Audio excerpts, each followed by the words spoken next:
This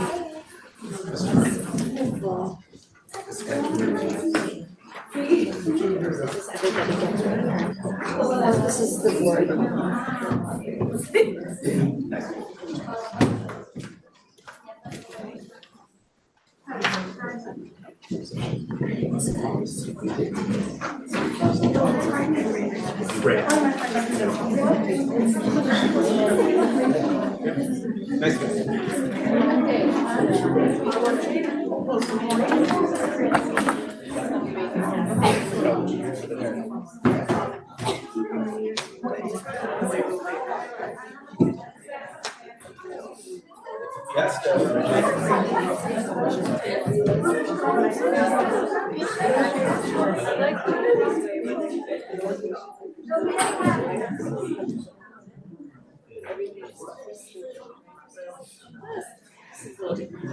They have changed.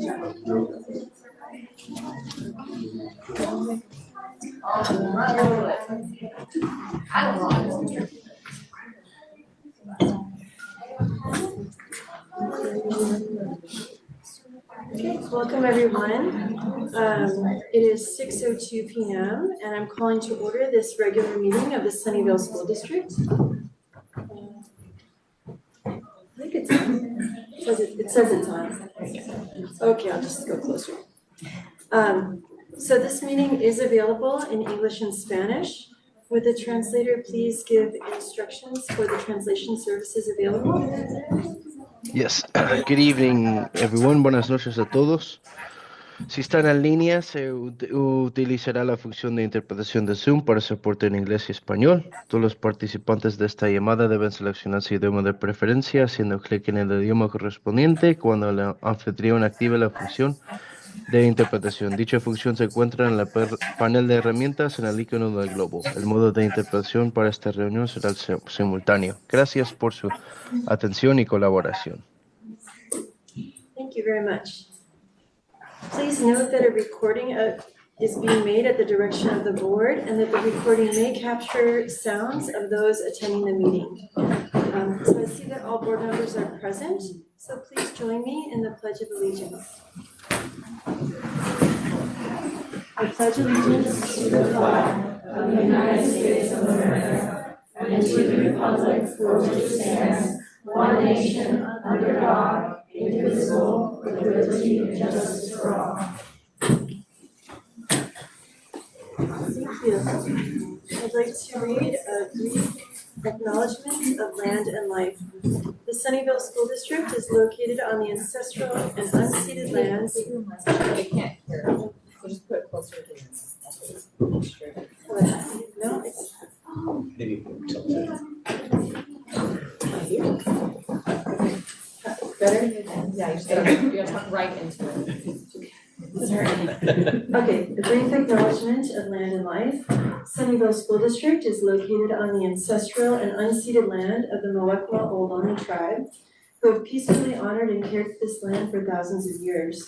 We recognize that every member of the Sunnyvale community continues to benefit from the use and occupation of this land. We acknowledge our responsibility to learn from the wisdom of the Ohlone people and to consider how we might work to repair injustices and to move forward together in honorable ways. We're on to item 2, which is the approval of the agenda. Is there any member of the public who would like to speak on this item, which is solely just the approval of the agenda? Seeing none in the room, online, please use the raise hand feature. Okay, seeing none, is there a motion to approve tonight's agenda? Second. Thank you. Any discussion? Seeing none, we'll vote. All those in favor, please say aye. Aye. Chair votes aye, and with that, the motion passes. We're on to item 3, community recognition. Item 3A is Columbia Middle School's Danza Folklorica Club. I am the presenter for this item, so thank you. Please bear with me. Sunnyvale School District's promise is that every student is known by their name, strength, and need, ready to excel in high school and beyond, and to lead a life of joy and purpose. In addition to that promise, Sunnyvale School District developed a portrait of a learner, characteristics that we hope to see and encourage in all of our students. The students here tonight are all from Columbia Middle School. Most of them are 8th graders. There's some younger students as well. And we wanted to be sure to celebrate and thank all of them for their efforts. The program for this item tonight, I will read the points of the commendation. We will distribute the certificates, and a few designated participating students and adults from the program will speak. And then we'll have a short public comment opportunity. And finally, we'll take a short 15-minute recess for photos and some refreshments. So tonight's commendation is grounded in Sunnyvale's Portrait of a Learner, as I mentioned, because Danza Folklorica, both the program and the dancers, embody its values. Sunnyvale School District's Portrait of a Learner states that we will develop students who are effective collaborators in a global society who create welcoming settings for all. It states that our students shall grow with healthy minds and bodies.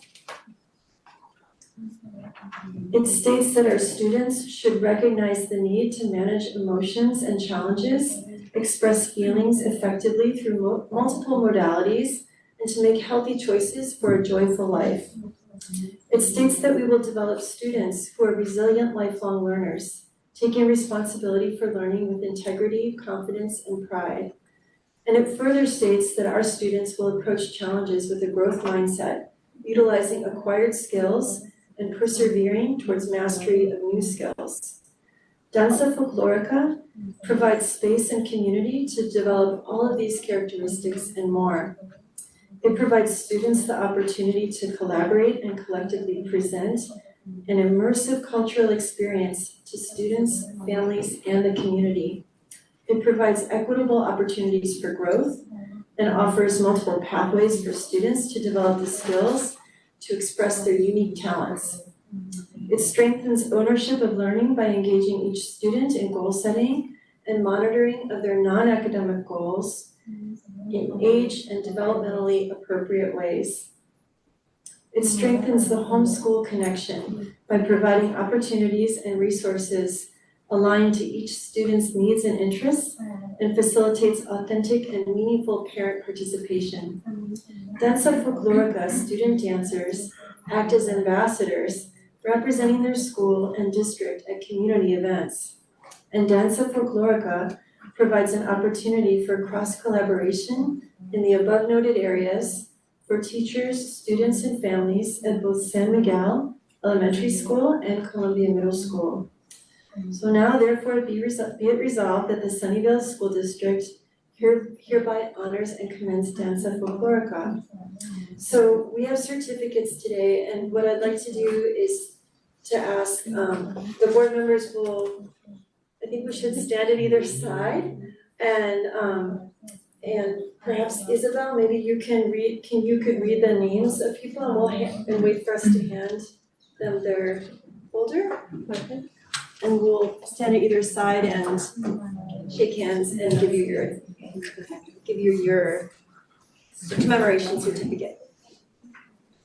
And then you'll go back to your seat because we will be hearing from student leaders and parent leaders. Thank you. Thanks for reminding me.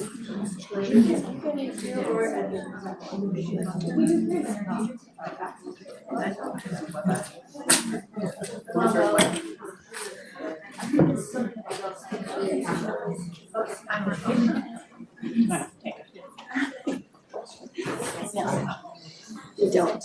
Okay, so we start with the principal code, or you want to start with the student? Is Principal Paul here? I don't know that he's here. You Okay. can just read his name and we'll send it to the Now, are we gonna have big applause after each name? Yes, Are we why gonna wait not? till the end, or? Waiting till the end is very difficult, so we could give a little clap while people stand up and come and get their award, and we let's do shake their that. hand. Okay? Perfect, so we Let's see how we find, do on the first one. Yes. okay, so we start with the founding parents, Miss Elisa Nunez.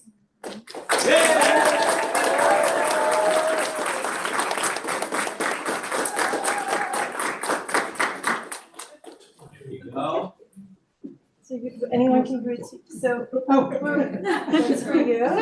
You can shake her hand. Okay, good job. And then- You have to teach me this. Okay, and then, great, and then you can, Should we have a have seat. everyone just like dig like this? Sure, yes, Okay. let's do So it. you'll shake everyone's hands and then you can go Okay. back to your seat. Uh-huh. Okay, see kids, this is how you do it. This is how you do it. And Miss Deidria Moya.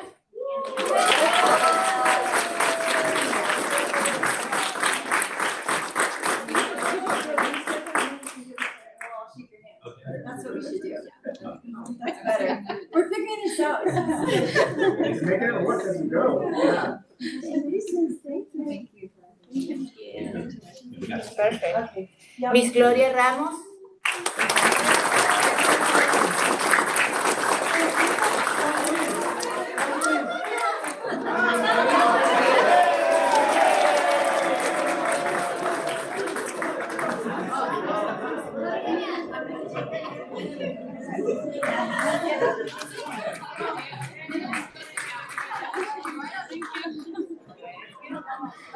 And now the student leaders. Abigail Fialala.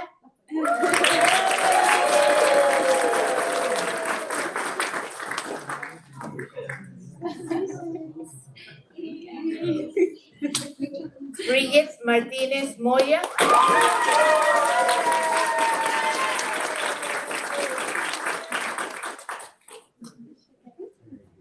Perfect. Héctor Escareno. Not here. Not here yet? No. Some kids went to Disneyland. Oh, nice. Okay, they're out with the band. Okay. Mateo Conrad.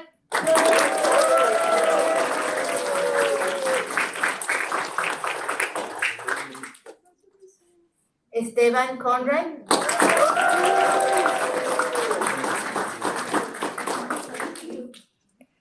Isabela Ibáñez.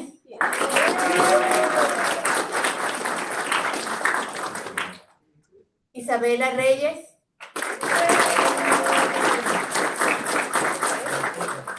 Amara Thompson.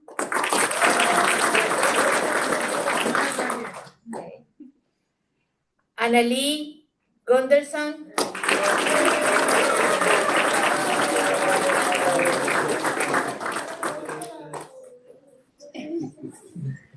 Larisa Flores.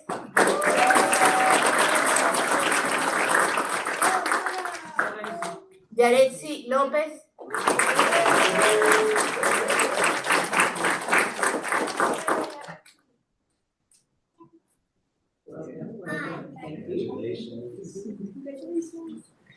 Luis Emilio Muñiz.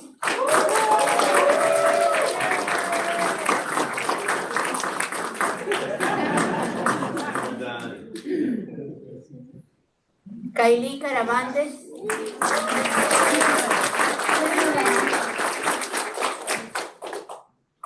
Natasha Hernández Flores.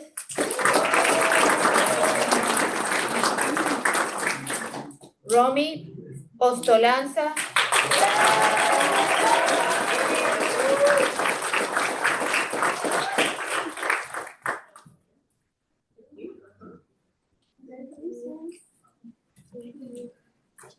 Balam Celaya Núñez.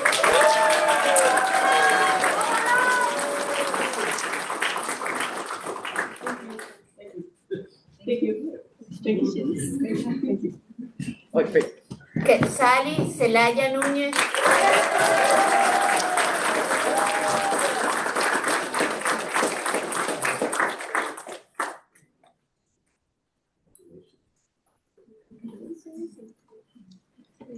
Victoria Andrade Vargas.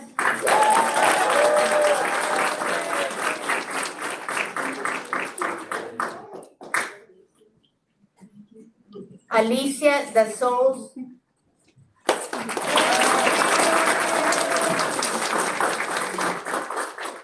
América Díaz.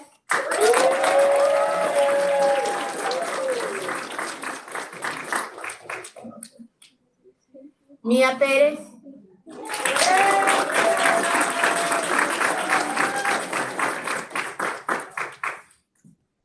Clara Herrera.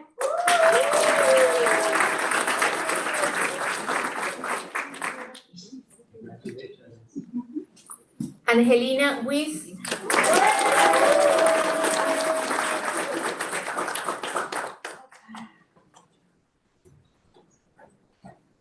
And Milagros Suárez Castillo.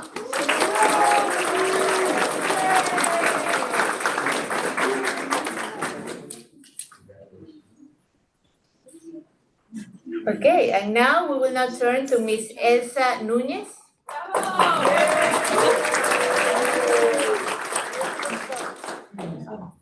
So, Ms. Nunez, we'd love you to introduce the student speakers or the Oh, parent okay. speakers that you have for us tonight. Oh, because I didn't prepare anything.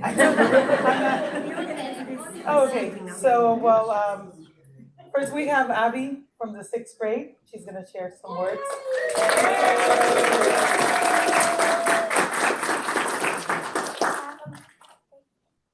Good evening. My name is Abigail, and I'm a 6th grader at Columbia Middle School.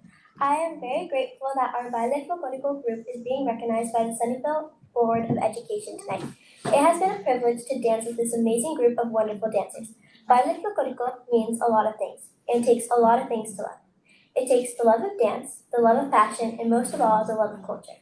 As Martha Graham once said, dance is a hidden language of the soul, or la danza es el lenguaje oculto del alma. Thank you.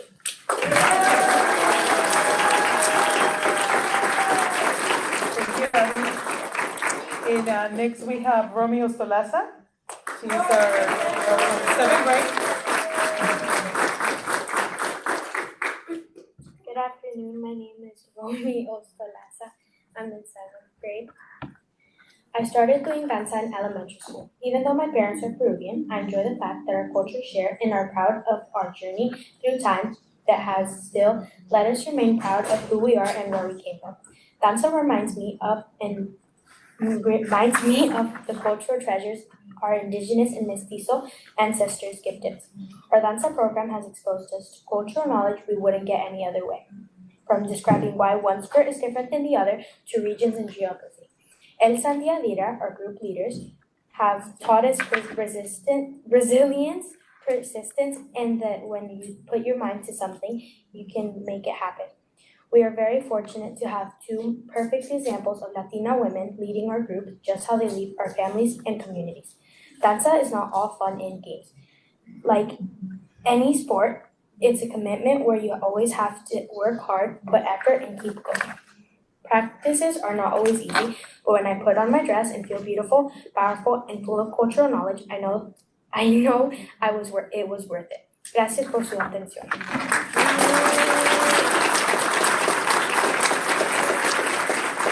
And then we have Victoria, and Victoria is the last year with us, so she's an 8th grader.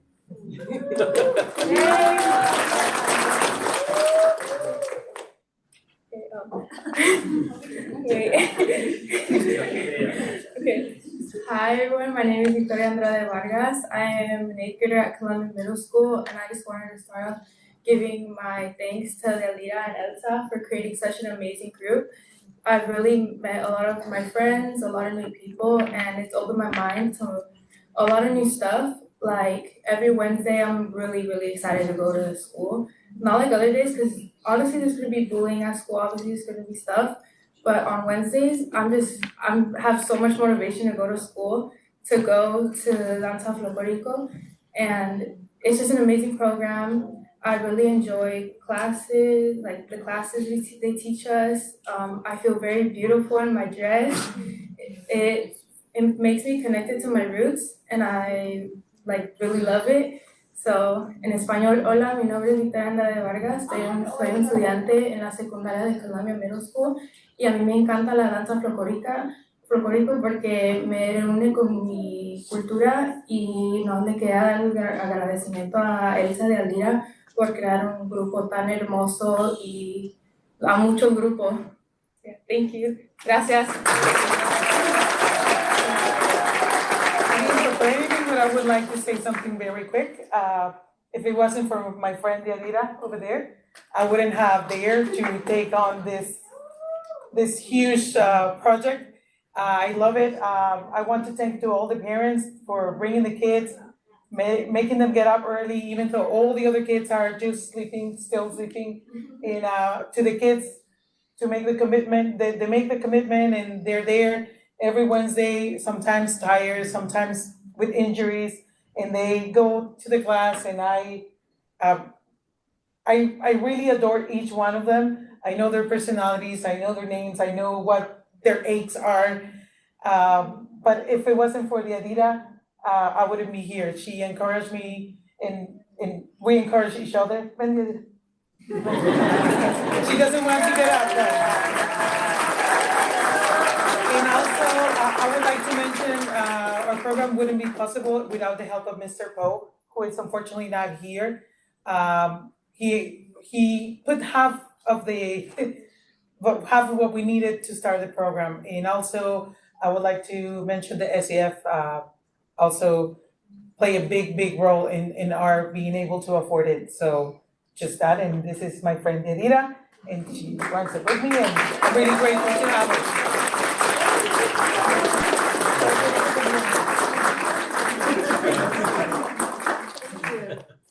So now we're going to move to public comment. Before we go take pictures and refreshments, we're going to have a little bit of public comment for our meeting. So I have a speaker card.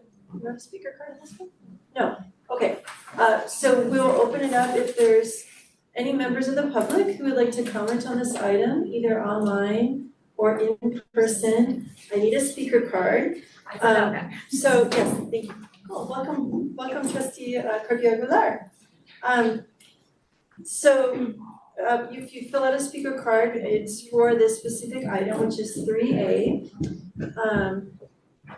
And as a reminder,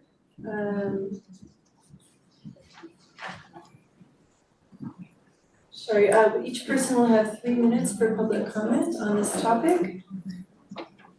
Do you ask? Are there any comments online? None. There are none. Okay. So just as a reminder for the public, when members of the public speak during public comment, we can't have a conversation with them, but it's a 3-minute time to say something.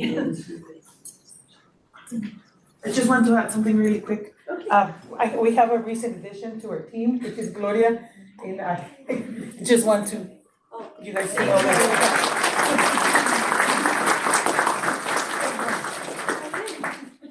Mr. Carpio Aguilar, welcome. And you have 3 minutes, but if you speak in Spanish or English, you have 3 of each, so. I was gonna ask about that. I'll start in Spanish, that's the language in which I'm loved.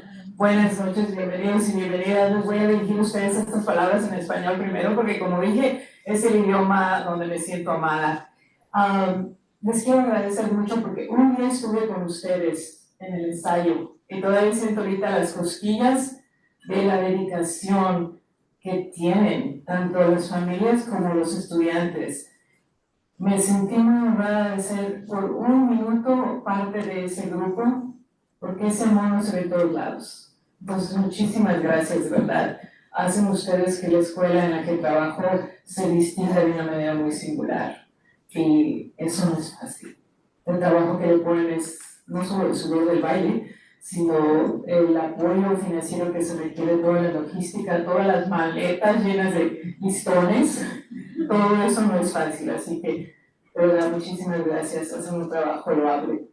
Okay, so now on to English. I don't know if we start the timer over. You do. We will start the timer over at 3 minutes. Go ahead. Thank you. I just wanted to say I was in the practice that they do every Wednesday just one morning. And I still feel the goosebumps of the dedication that I see the students showing up. Like they said, they could be sleeping. But I also saw how much love goes into that. I had informal conversations with my students that I wouldn't have been able to have had they not been in that space, where they were sharing about how they felt so true to their core and what they were doing. And I just couldn't be more honored and pleased to work in a school that has this kind of program with them. And that's a lot of love, because what I saw was not just a sweat of jumping up and down and, just dancing, but the way that it takes so much work to get that to happen every Wednesday. There's not just the love, but like just the financial part that you have to deal with.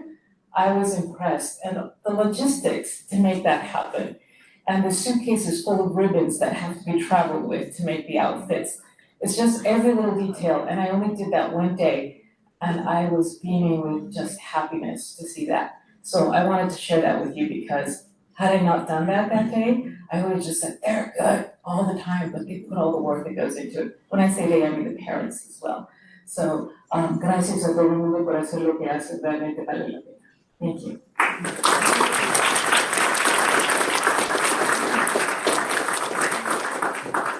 For your comments. Or does anyone have any comments before we break for photos? Yes. I'm so inspired by danza every time I see you perform, and I want to invite everybody to come to the Sunnyvale Education Foundation Showcase on Tuesday night, this Tuesday, May 6th.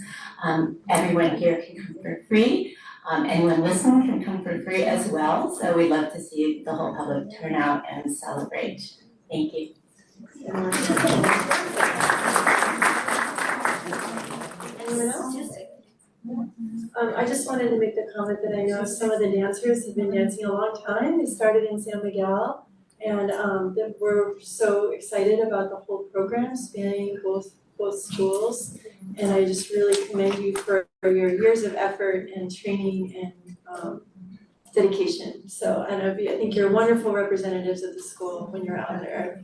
So professional and so poised, and I just really enjoyed watching you grow over the last few years. So thank you so much.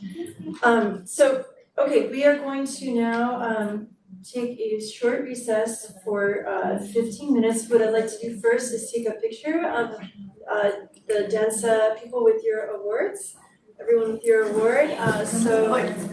Yes, sir? Do we have them open? Yes, you can have them open. And we'll take a picture with the board, and then we have refreshments in the corridor. Okay? So we'll be back at You'll be doing, you do really good. You little Juana. Okay, get on your knees. Y el sombrero. Wait, can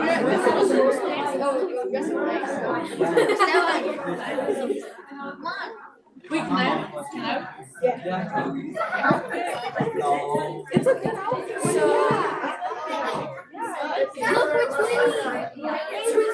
Wait, Abby,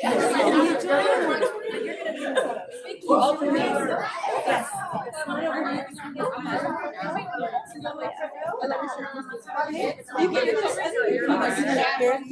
Oh yeah. No, your problem watch the cables, yeah? Don't want to block anybody. You're not gonna block anybody. Well, if I'm behind you, you're not gonna block anybody.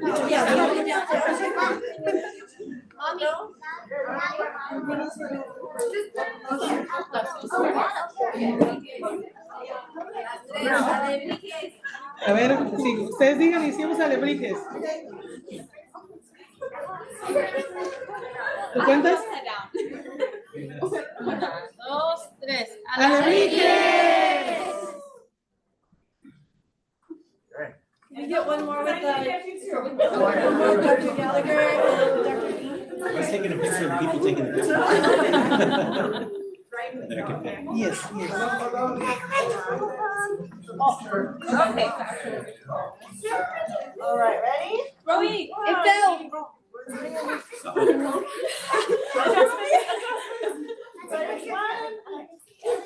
Yes. 1, 2, 3. One more. 1, 2, 3. One more just in case. 1, 2, 3.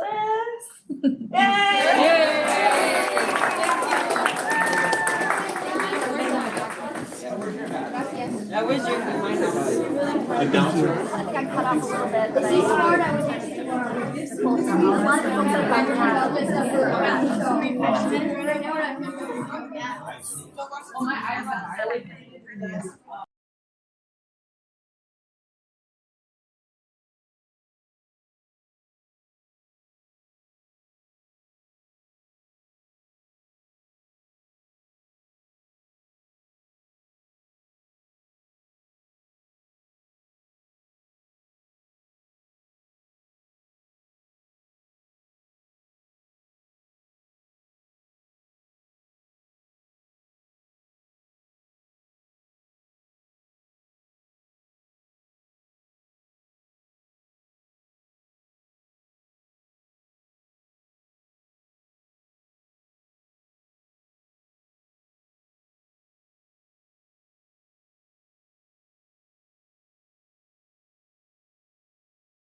Let's just start. Welcome back, it's 6:46 and I'm going back to order and the Sunnyvale School District Board of Education.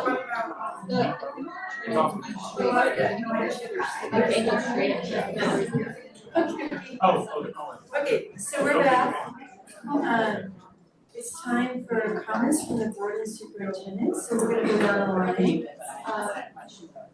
Would you like to start, Evelyn? I can hear you. Yes. So I did the masters in governance training.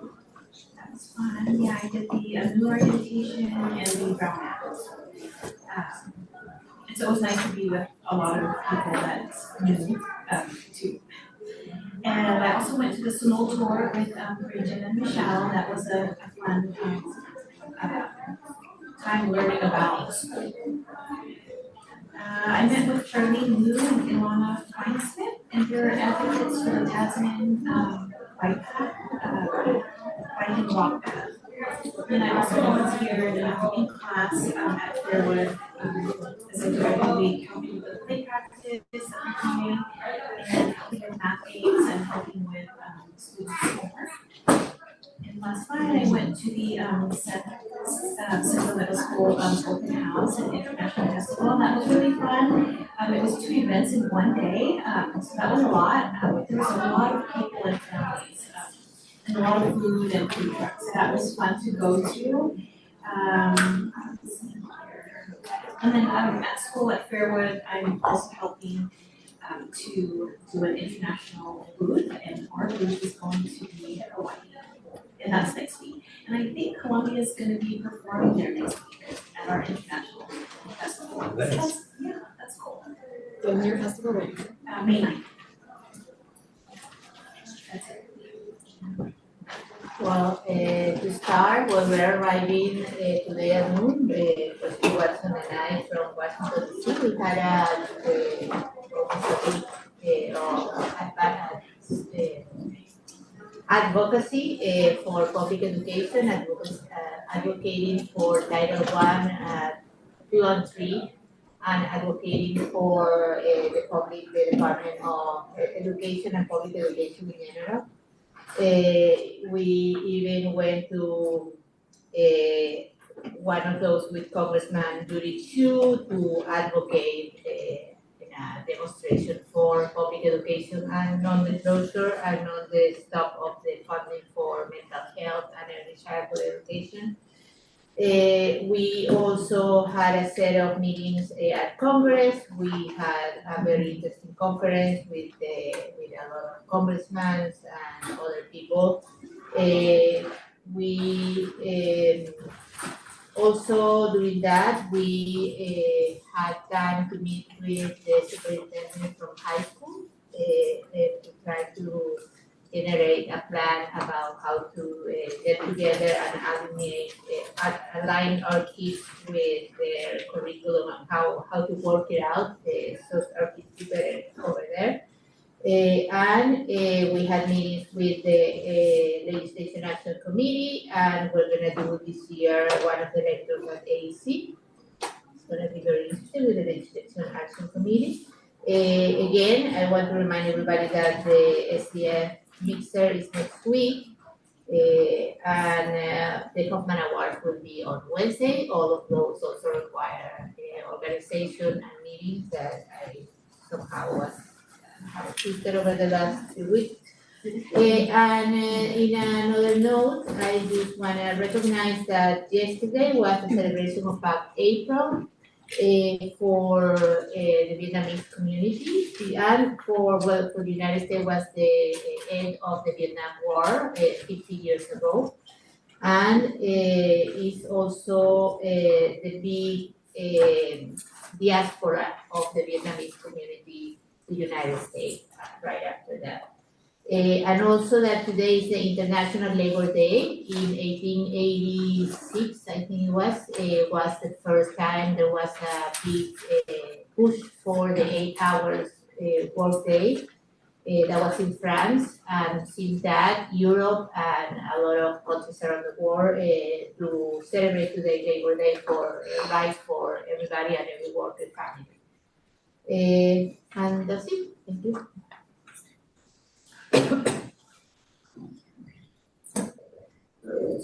I don't have a whole lot to share. I just want to say thank you to Isabel and Bridget for going out for Coast to Coast. It's always a good event, and I think extra important right now to show our support for public education. So I just want to say thank you guys for going out there. I'm going to submit my my volunteering and my attending. A couple of things that I want to mention were at Columbia Middle School last week. There was a career day, and I thought that was just so inspirational. We had about 17 community members come in, and students came through and talked to them about their careers and how they were inspired to begin those careers, what kind of education it took, and just kind of talked about that pathway towards careers and jobs. And talking to Mr. Brian Brown, who is the avid teacher there, he said that what really drives him, he's the organizer there, what really drives him is that he knows that sometimes a student will show up and meet somebody there, and then their life trajectory is set for the next 10 years because they are pursuing, now I want to be a doctor, now I want to be a lawyer, now I want to pursue real estate. And if it had not been for that event, that child might not know about that career path. And so I was just very inspired by how the community showed up and how the students also showed up with such excitement to learn about different pathways. And the other thing I want to mention was last night we attended the Acknowledge Alliance Forget Me Not program, where our superintendent was honored for as the community hero honoree. It's a little exaggerated. But I didn't know anything about Acknowledge Alliance really before last night, and I learned that we have a partnership with Acknowledge Alliance, and they support our school communities. And another one of the honorees last night was Jean Hamilton, who is on the San Miguel campus regularly, and she was honored for the Cleo Ilau Legacy of Resilience honoree. And so there's so many staff from San Miguel that showed up. Colleen Lynch Espinosa spoke so touchingly about how Jean really helps ground them and bring them together. And it was so nice to know that we support our staff in that way. And I was honored to be there to support you as well, Mike. Thank you. Congratulations. Okay, so I know Isabel talked about our trip to Washington, and I do just want to add on that they were just really the largest group they've had. This is the 4th year that they've been taking CSBA and AXA to Coast. They had over 300 people there, superintendents and trustees. And it really made a difference when so people were from all over California, and when the representatives walked in, it made a big difference to see, a giant hotel room, like the conference center room, full of people clapping for them and listening to them and talking to them and asking them questions. So it wasn't just all, there were smaller meetings as well, but it was just, it was a really, really great educational experience for us as trustees. But more importantly, it helped us share stories from our districts for public education. So anyway, one of the big things they talked about was one of their main issues was full funding IDEA for this special education. The government promised to fund it at 40%. Historically, they've only ever funded 10%. And I think most of the people in our area, most of our congresspeople are co-sponsors of that bill, but it's a different climate in Washington because last year from California, the whole California delegation bipartisanly was pushing for their representatives to fully fund the special education bill, IDA, and this year it's a partisan issue. And then we do have a lot of new congresspeople there, so like Sam Liccardo didn't know any of the stuff that we were talking about, or he probably knew about it, but this was the first time he was getting pleased to sign on for these different things from people from his district. So it was really a great experience. We're pretty tired and jet lagged, but did it. And so I hope we can continue to go next year. It's also Teacher Appreciation Week next week in May. Some schools might be celebrating this week or the following week. Some schools might be celebrating all staff, but if you get a chance, go and thank a teacher or staff member this month. It's time to show that appreciation. And it's also Asian American and Pacific Islander Heritage Month, Jewish American Heritage Month, and Mental Health Awareness Month. And that was another big thing that we were advocating for on the Hill. And I'm sending all my other activities on time in the minutes this time. Dr. Gallagher. Thank you. Just three things to talk about. First of all, there's some good news on the way of a long battle regarding AB 1391 from Assemblymember Addis. That is the bill that would provide funding for students in community-funded school districts in necessary small schools. It's interesting, we've combined those two. Necessary small schools are schools of like 50 students whose funding is challenging just because of scale, and they tend to be in rural areas. I think that's helping to put those two issues together. Note the way I phrase that. It's funding for the students in those schools. I think that phrasing is important. So anyway, yesterday it went to the Assembly Education Committee for the first time, and it was passed out of Assembly Education Committee on a vote of 8-0, with the chair, Maritsuchi, abstaining. So I don't know why he abstained, but this is good news. That means the Democrats and Republicans all voted for it. The next step is the Assembly Appropriations Committee, which is where they figure out how much something like this would cost. It's actually relatively, I could tell them, it's relatively small amount. And then from there it would go the next step. So we have a ways to go, but that's definitely good news. Oh, and the amount of support for this through letters was unbelievable. Over 690, almost 700 letters of support. I know we had a good maybe dozen from Sunnyvale School District. Thank you, Peggy. You trumped up a lot of last minute support. All that really makes a difference. So thank you for that. Okay, so that's the first one. Second one, I was really honored to be at the retirement celebration for Chief No the other day at City Hall.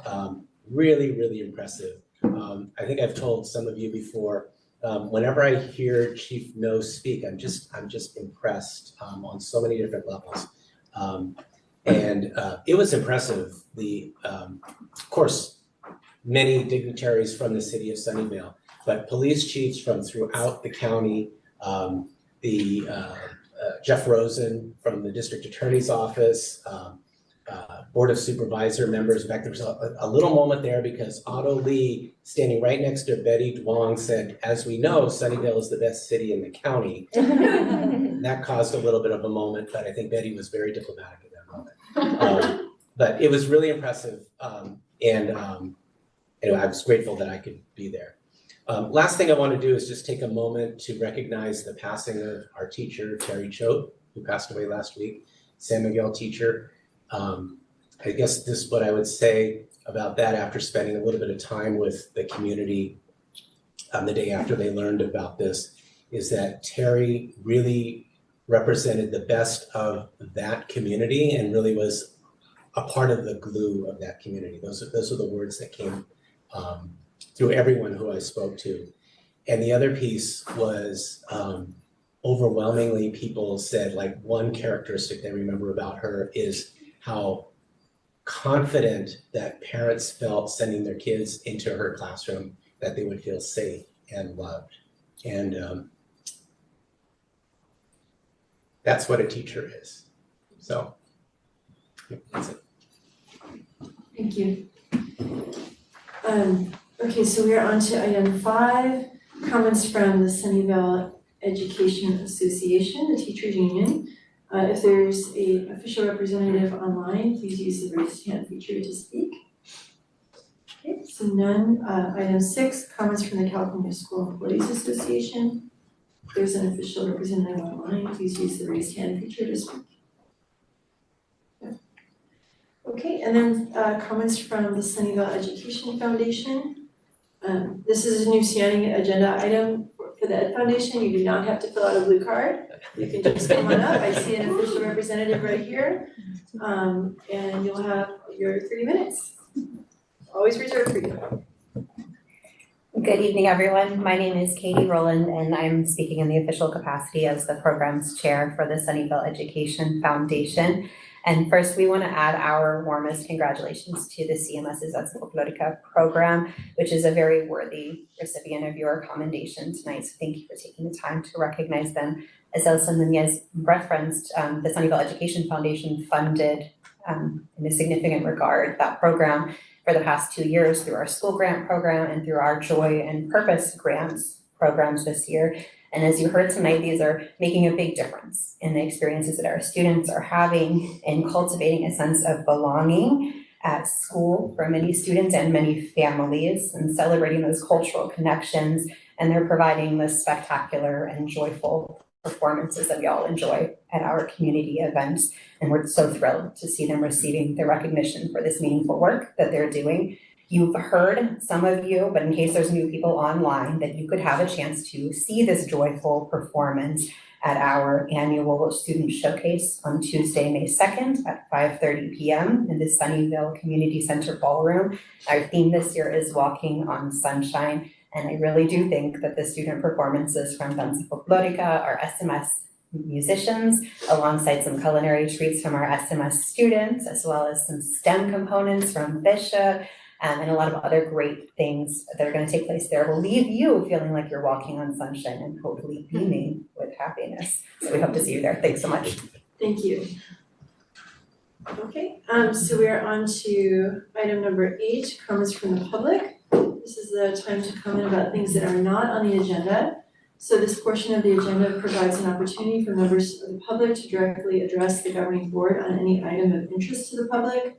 However, provisions of the Brown Act Government Code 54954.2a and .3 preclude any action being taken on any item not appearing on the posted agenda.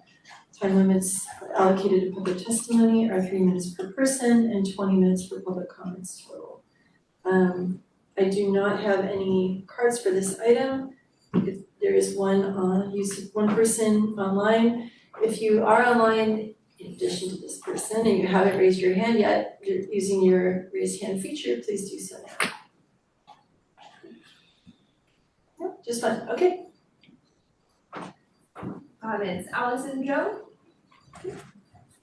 Can you put the timer up as well? Yep, I have the Hi, can you hear me? Yes, thank you, go ahead. Thanks, this is Allison Joe. I just wanted to thank you for recognizing Danza Folklorica, and wanted to recognize the incredible role of parents like Elsa Nunez, Diaria Moya, and Julie Garcia for starting and growing Danza Folklorica at both San Miguel and then further on to Columbia Middle School. It's been such an amazing experience to see it grow and develop and start from a little seed, and seeing the pride in families and students' faces during performances, as well as the family engagement that develops from that in both PTA and school life has just been incredibly powerful. And I want to add that Danza not only supports the Juntos program's goals of educating students to be bilingual, biliterate, and bicultural, but it really shares the power and the beauty of Mexican and Latin American art, culture, and history, both for the students and the greater community. And then it's benefiting both Latino and Spanish-speaking students and non-Latino, non-Spanish-speaking students, immigrant families, and U.S. born and raised families in so many really beautiful and powerful and organic ways. So I just want to encourage anyone who can hear this to please support Danza Folklorica and in any ways that you can. And thank you so much for recognizing them. Thank you. Okay, we're on to item 9, the consent agenda items. Any item on the consent agenda is subject to review and discussion prior to being approved by the board. If necessary, any items may be removed for separate action. The public may address the board regarding any items on the consent agenda. Is there any member of the public who wishes to make a comment on the consent agenda or pull an item from consent to comment on it and to have a separate consideration or vote? If you're online, you can use the raise hand feature now. Okay, seeing none, board, would anyone like to pull an item for consideration? Okay, we need a motion. I move approval of the consent agenda. I second. Okay, all those in favor, please say aye. Aye. Chair votes aye, and the consent agenda passes. Okay, we're on to item 10. 10A is the Juntos performance presentation with San Miguel and CMS together. Dr. Tasha Dean, Chief Teaching and Learning Officer.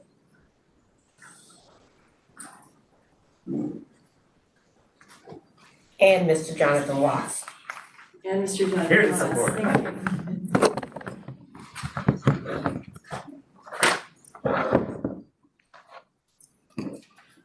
Good evening, board. We're glad to bring to you tonight kind of an overview of some academic and some programmatic data related to the Juntos programming. It's definitely an emphasis of our strategic plan. Both goals 2 and 4 are highlighted in this particular overview tonight. We'll be giving you an opportunity to hear a little bit, some of which you've had a chance to see. Also be an opportunity for us to discuss some of the achievement outcomes and to also clarify the program's impact to date. And so with that, I'm actually going to turn it over at this time to Jonathan, who's just going to take us through a bit of data. Towards our end, intermittently, as we go through the presentation, we've also left for you some additional documentation on Hispanic students and casts across the district at the request of the board.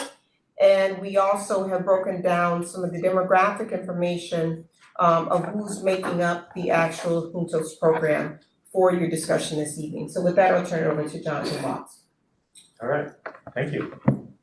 Yeah, so I tried to put together a presentation that, clicker, let's see. Where am I?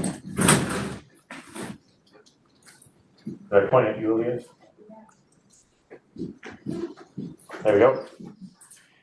So I tried to put together everything. You had a list of different things that you kind of wanted to see. So I tried to put together a bunch of that. This was interesting. Some of it I've never really run in this way. So it was eye-opening also to me just to see different demographics, proportionality. I tried whenever possible to control, because there's so many variables that go into when you're running demographic data, achievement data, even within on paper, looking at, a family that's socioeconomically disadvantaged and another on paper that's socioeconomically disadvantaged. There's factors that we're not always able to see.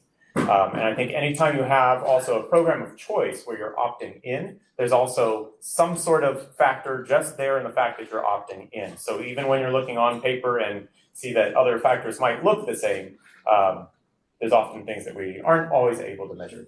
So this is just kind of giving some of the demographic makeup of Juntos and their English learners. So the Juntos at elementary, they start in almost entirely Spanish until about 3rd grade or so. So you would actually expect that they are not going to necessarily reclass as quickly because they don't really start, learning a lot of the emphasis on English until about 3rd, 4th, 5th grade. And so if you look collectively at the Juntos population, it's about around 50% are English learners. And then that makes up of the whole school, because Juntos is the majority of the school. It makes up 32% of the school's population, those English learners. And then when you move up to middle school, so the thought is we're hopefully reclassifying all of these students. So when they're taking that summative LPAC each year, we really hope to get them reclassified before middle school. So that's why you see it drop in percentage-wise quite a bit, because as they're progressing along, getting better with English, they're able to pass that LPAC, and then they're reclassified and no longer considered an English learner. So there's 22 English learners in the Juntos program at CMS, which is 24% of the CMS Juntos population.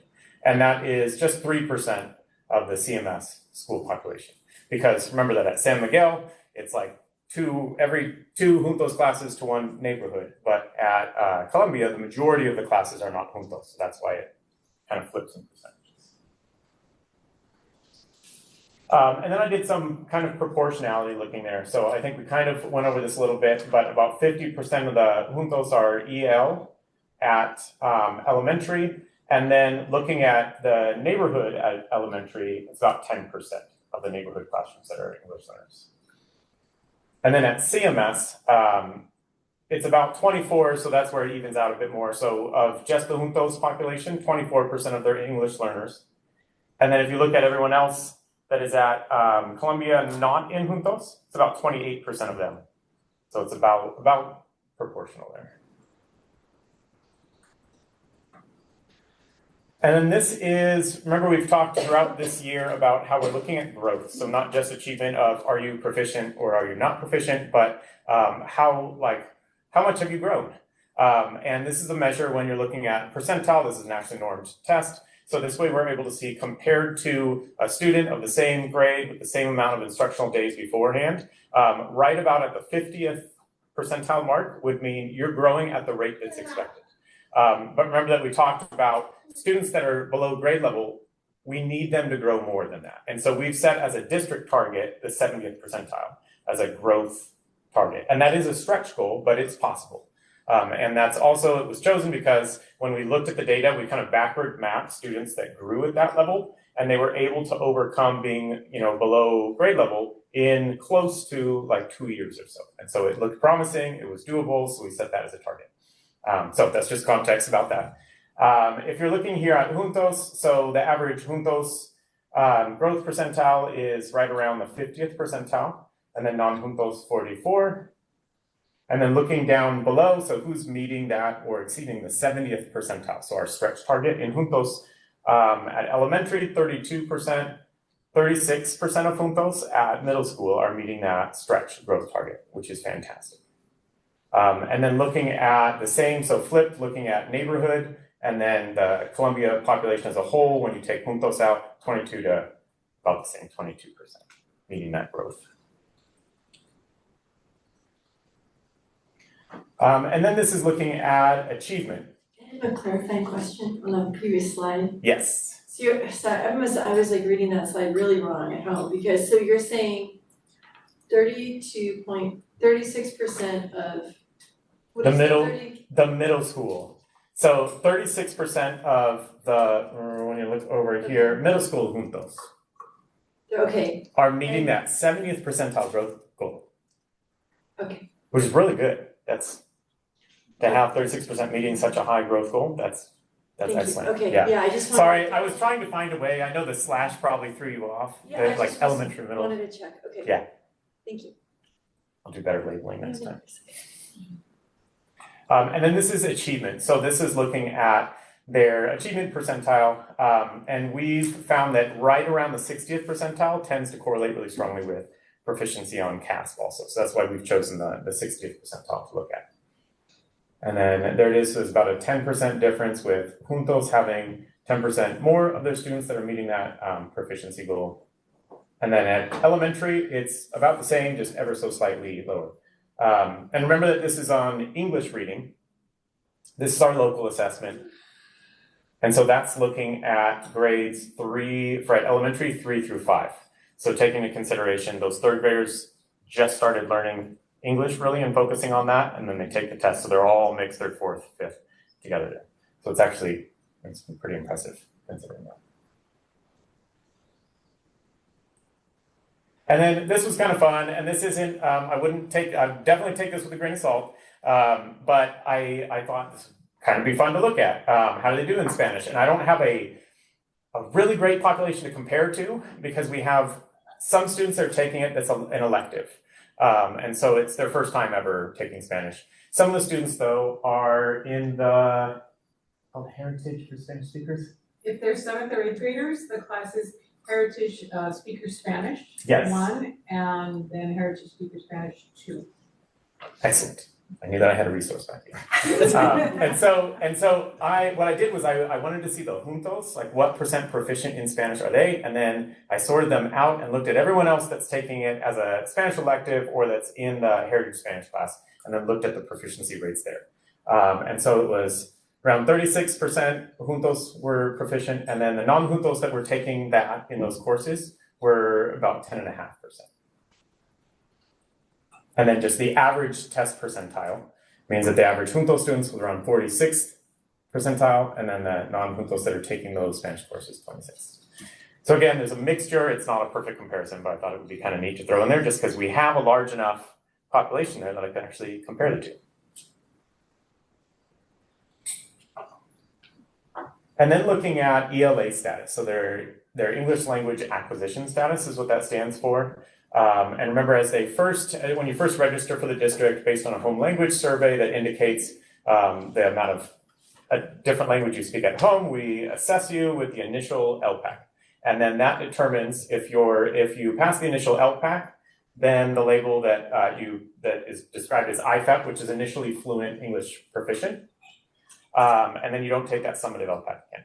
But if you didn't pass the first one there, then you take the summative LPAC each year.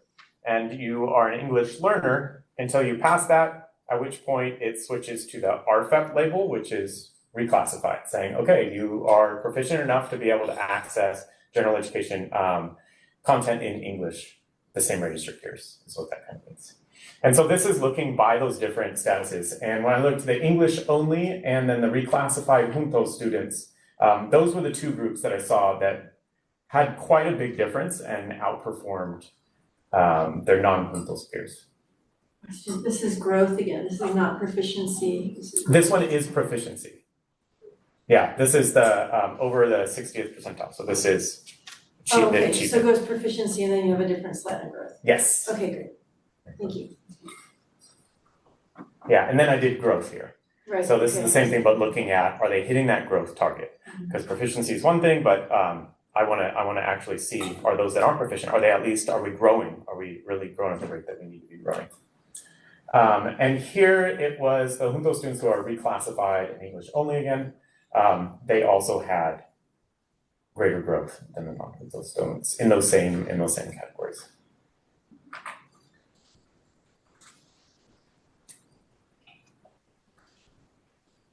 And then this is the performance on CASP. So this is our state test with the juntos student performance on CASP. So the left graph there is showing by the grade levels.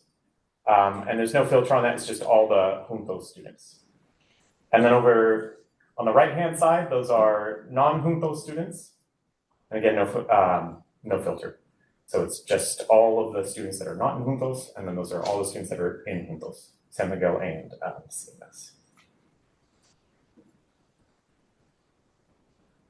And it was on the English test. And this is the same thing, but filtered for Hispanic junto students, which is our target because those are students that historically we have underserved. So focusing on them, the thought is that we are going to increase achievement and growth for all.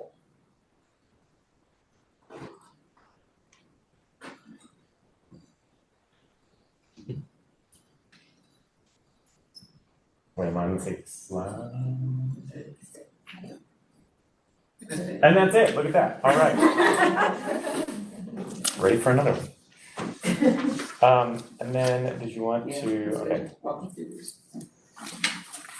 And so we also left with you, there's a colored diagram sheet that we have there. And so what we gave you there is a breakdown of who makes up the Juntos program. So you'll see by grade level where students are coming from different school sites and the number that's made up of the school. And then also you'll see the district transfer students who will make up that program.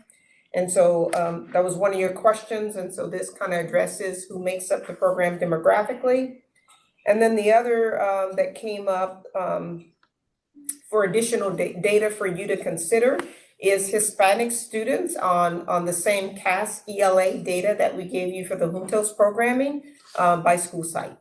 And so that is made up there, so you can take a look at that data as well. And so based upon presentation, based upon this additional data, we're here to answer additional questions you might have or clarifications that you need at this time.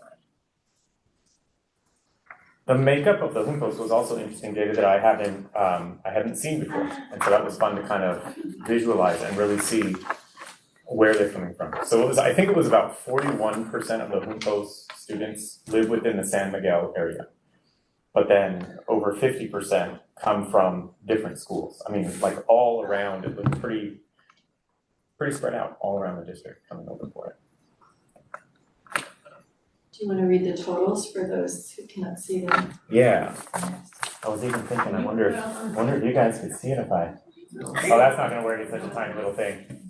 Okay, so really what it came down to was the largest schools, it's the attendance areas, right, that are coming over. So Bishop was number one with 50 students from the Bishop area that are in Juntos.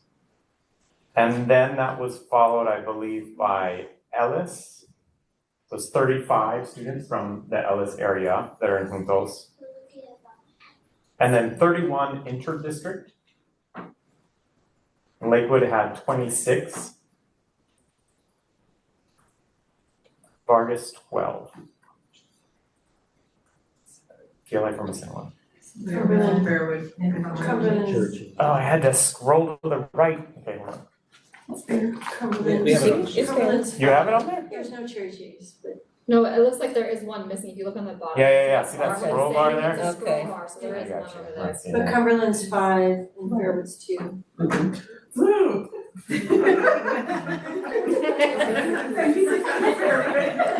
Vargas is 12. Okay, I'm gonna have to Thank look you at for that. pulling that information together. Yeah, and I can get you the missing, which one did we say was missing there?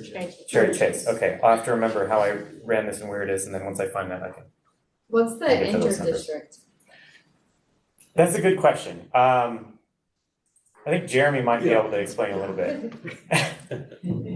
These are just clarifying questions we're gonna ask questions after. So yeah, the interdistrict column represents employees who have opted into the program, and then as the program gets in the higher grades, we will tend to honor interdistricts from folks moving out of the district to preserve the upper grades class sizes, because it's harder to test in above second grades. Any clarifying questions on this? Okay, so we're gonna move to public comment, and then I'm sure the board is gonna have questions or comments. So thank you so much for preparing all this. We have a couple of comment cards here. If there's any member of the public online who wishes to speak on this item, please use the raise hand feature now. If you're here and you'd like to speak, please use the speaker card. And again, the topic is for Juntos all across San Miguel and CMS. So it's the whole program overall and the program performance. Do we have anybody online? No. Okay, great. So the speakers who are here, we have Katie Rowland, and then Veronica Brand, and then Courtney Jensen. And followed by 2 online, which is fine. So you'll have 3 minutes to speak. We'll go in that order. We'll start with the people who are here. So we'll start with Katie, and then Veronica, and then Courtney.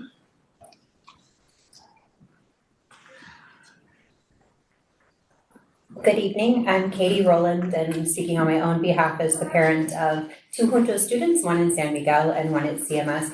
I thank you sincerely for your focus on the Juntos program tonight. This program has been a gift to my family, bringing together a group of people who share some core beliefs about what makes education good.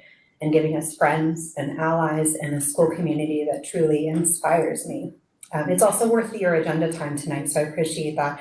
As one of you who will remain unnamed pointed out, the Juntos numbers are about the same size as some of our elementary schools, so I appreciate that.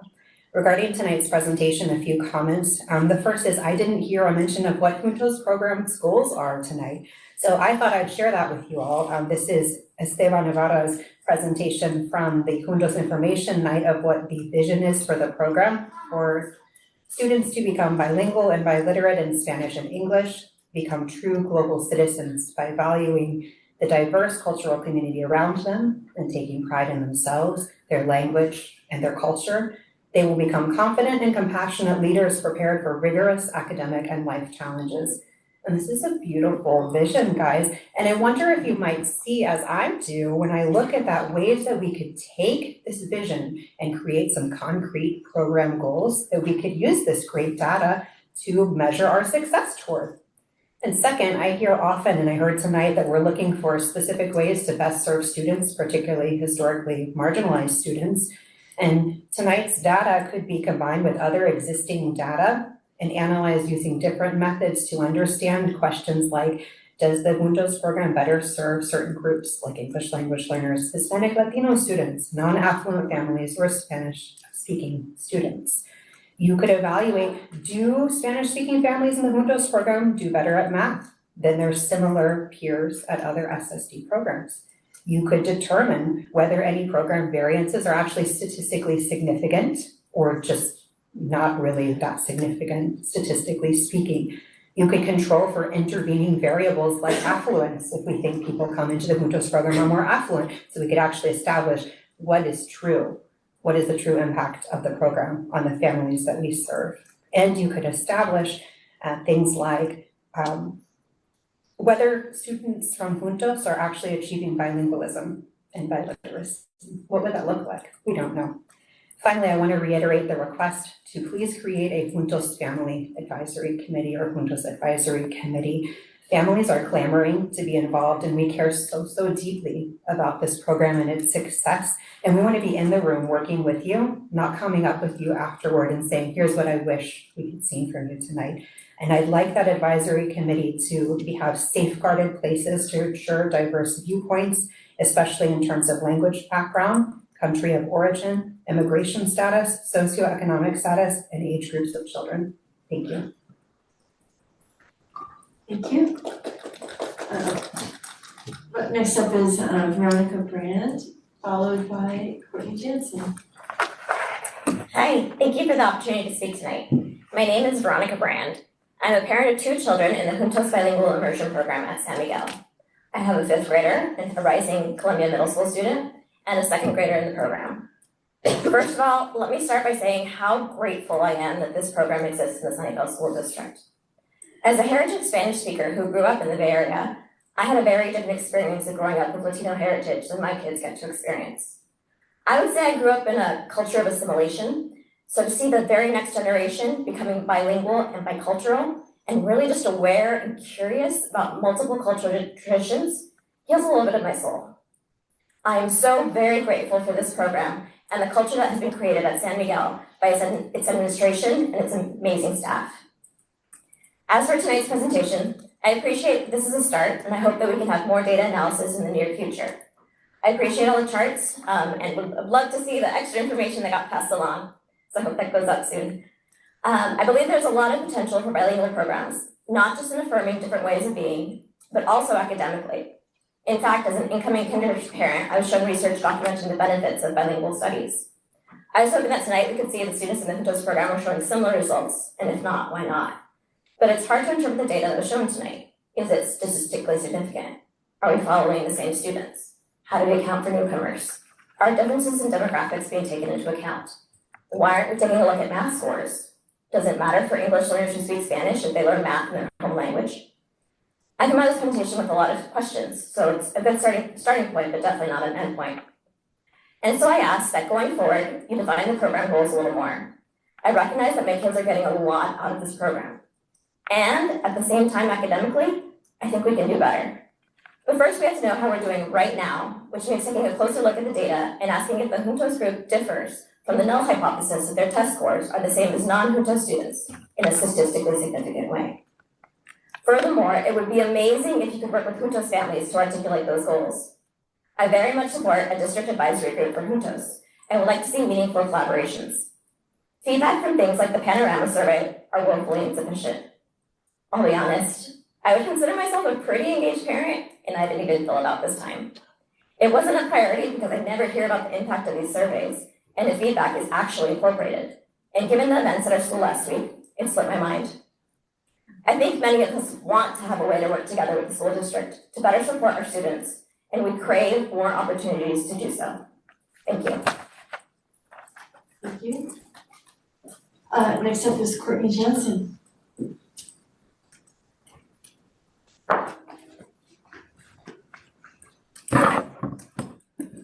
Okay, Courtney Jansen, a parent with 2 kids also in the Juntos program, one of the 2 families whose homeschool is failed, who is not good for because they chose San Miguel. My speech is not as good, so I'm just gonna start by agreeing with everything that Katie and Veronica said. Thank you for taking the time to go through this, for presenting the data for everyone to look at, and for taking such an interest in both the Juntos at San Miguel and also the Juntos at CMS. My speech is bullets, so couple requests. First, please make slide 2 of the presentations an acronym definition slide. This is not just for like teaching and learning, but for all of the presentations. That would be really helpful. I have talked before about AP is not Associated Press. I learned today that EO is not executive order, and it would be really nice to not have to go spend time figuring that out on my own. And I know that it would make these presentations more accessible to other families and parents as well. Second, I would like to understand more about the retention of students who graduate San Miguel and go to CMS. Are we losing students out of the Juntos program, either because they're going to different schools or because they're going to CMS but dropping the Juntos aspect specifically? One of my kids is in kindergarten, and I'm already talking to kinder parents who are worried about the 7:39 or 7:40 a.m. start time and saying, oh my gosh, how are we going to do this? Is it worth it? And so I think if we are losing students, we need to really understand why and what we can do to make sure that we are not seeing students drop out, because to see the amazing program in the elementary school and then to have that not continue at the same level in the middle school, I think has been a challenge for a lot of families at Juntos. Third, I have a clarifying question on the demographic data on slide 2. I guess basically the question is, where did that come from? So it says there are 121 ELs, which make up 32% of the population. My math says that would be 378 kids in San Miguel total, but it's actually closer to 430. So it would be really nice when we see data to see like this was taken, I don't know, fall of 2024 or whenever the data was, so we know what snapshot in time you're talking about. And then I guess the final 2 comments I will make, slide 7, where it talks about proficiency in Spanish, and it says only 36% of Juntos kids are proficient in Spanish. That number surprised me, and I'm curious what the program goal is, and if we are not meeting that, why. But if these kids are learning so much in Spanish for so long, how come only 1/3 of them are actually proficient in Spanish? I hope all the kids in their grades are proficient, so I'd like to understand more about that there. And similar on the last slide, if I'm reading it right, it looks like even Hispanic kids, regardless of Juntos or not, are still by and far not meeting or barely or nearly meeting standards. And so I think the Juntos kids who are Hispanic are doing better, but I would like to see a lot more about what we're going to do to address the kids who are not at standards yet. Thank you. Thank you. We have a few people online. How many online right now? 4. Okay, so we're gonna hold it at that number, just the 4 who are there now.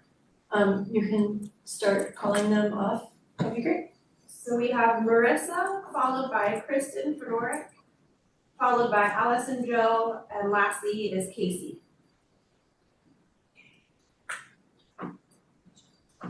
Please begin. Hi everyone, my name is Marisa Juárez Burdick. I'm a kinder parent. Quiero empezar en español para todos que hablan español. I'm going to start in Spanish and then I'll repeat myself in English. Valoro mucho el programa de Juntos, la oportunidad para mi hija de tener inmersión en español, similar como en nuestra casa, si no fuera nuestra homeschool, iba a luchar para entrar al programa. Fue la primera decisión que queremos este programa más que en las demás escuelas que hay. También valoro que la demografía de las maestras sea similar a los de los estudiantes y sus familias y que los estudiantes monolingües de español pueden comunicarse fácilmente con las maestras y también el personal y todos los demás. Además, me gustaría tener más claridad sobre los objetivos del programa y sobre qué harán para abordar la gran cantidad de niños hispanos que aún no cumplen con los estándares, independiente de si son niños de juntos o no. En ese último slide había mucho rojo. Again, I'd like to introduce myself. I am a kinder parent, so I'm new to the program. It was in such a great honor, honestly, to find a program where my daughter had the opportunity to be immersed in Spanish, just like we are at home. We speak Spanish at home. If San Miguel had not been our homeschool, we would have fought to get into the program. It was absolutely our first choice above all other kinder programs out there, all other schools. We really value that the demographics of the teachers in the program are the same as the students and their families. Especially for monolingual Spanish students, that they're able to easily communicate with not just the teachers, but all of the personnel and staff on campus. I'd also like to have more clarity on what the program goals are or what they're going to do to address the substantial number of Hispanic kids who are still not meeting standards, regardless of if they're in the Juntos program or not. That last slide had a lot of red on it. Thank you. The next caller. Bear with me. Next up is Kristen Fedoruk, followed by Allison Joe. Hi, everyone. My name is Kristen Fedoruk, and I am a parent to a TK child in the Juntos program. I don't have anything prepared, but I did just want to jump into the conversation tonight to talk a little bit about some of the desires that I'm hearing from some of the parents in the room, and I think with others that I've discussed kind of in the playground while waiting for our children in recess. It's just a better way to understand and track the successes and challenges we're seeing in the Juntos program. Some of the other parents tonight mentioned the desire to form a committee. And so I wanted to offer, I guess, my services as a parent and a community member to work with both the district and the board and parents in the Juntos program to put together a theory of change. My background prior to kind of doing a career pivot when I had my daughter was working in the not-for-profit sector, specifically in impact assessment and creating theories of change. And for those of you who don't know what a theory of change is, it's simple, but it's also a very powerful tool that allows us to better explain how and why programs are expected to create change. And it really allows us to set up long-term goals, track inputs, outputs, activities, and really find out where and how we are succeeding. And I think it's very obvious to me that the district has a ton of data, but again, it's like, how do we take that data and make it accessible for everyone? So I just wanted to mention that as something I would love to be involved with and share the knowledge that I have that can hopefully help further for everyone. So that's all. Thank you.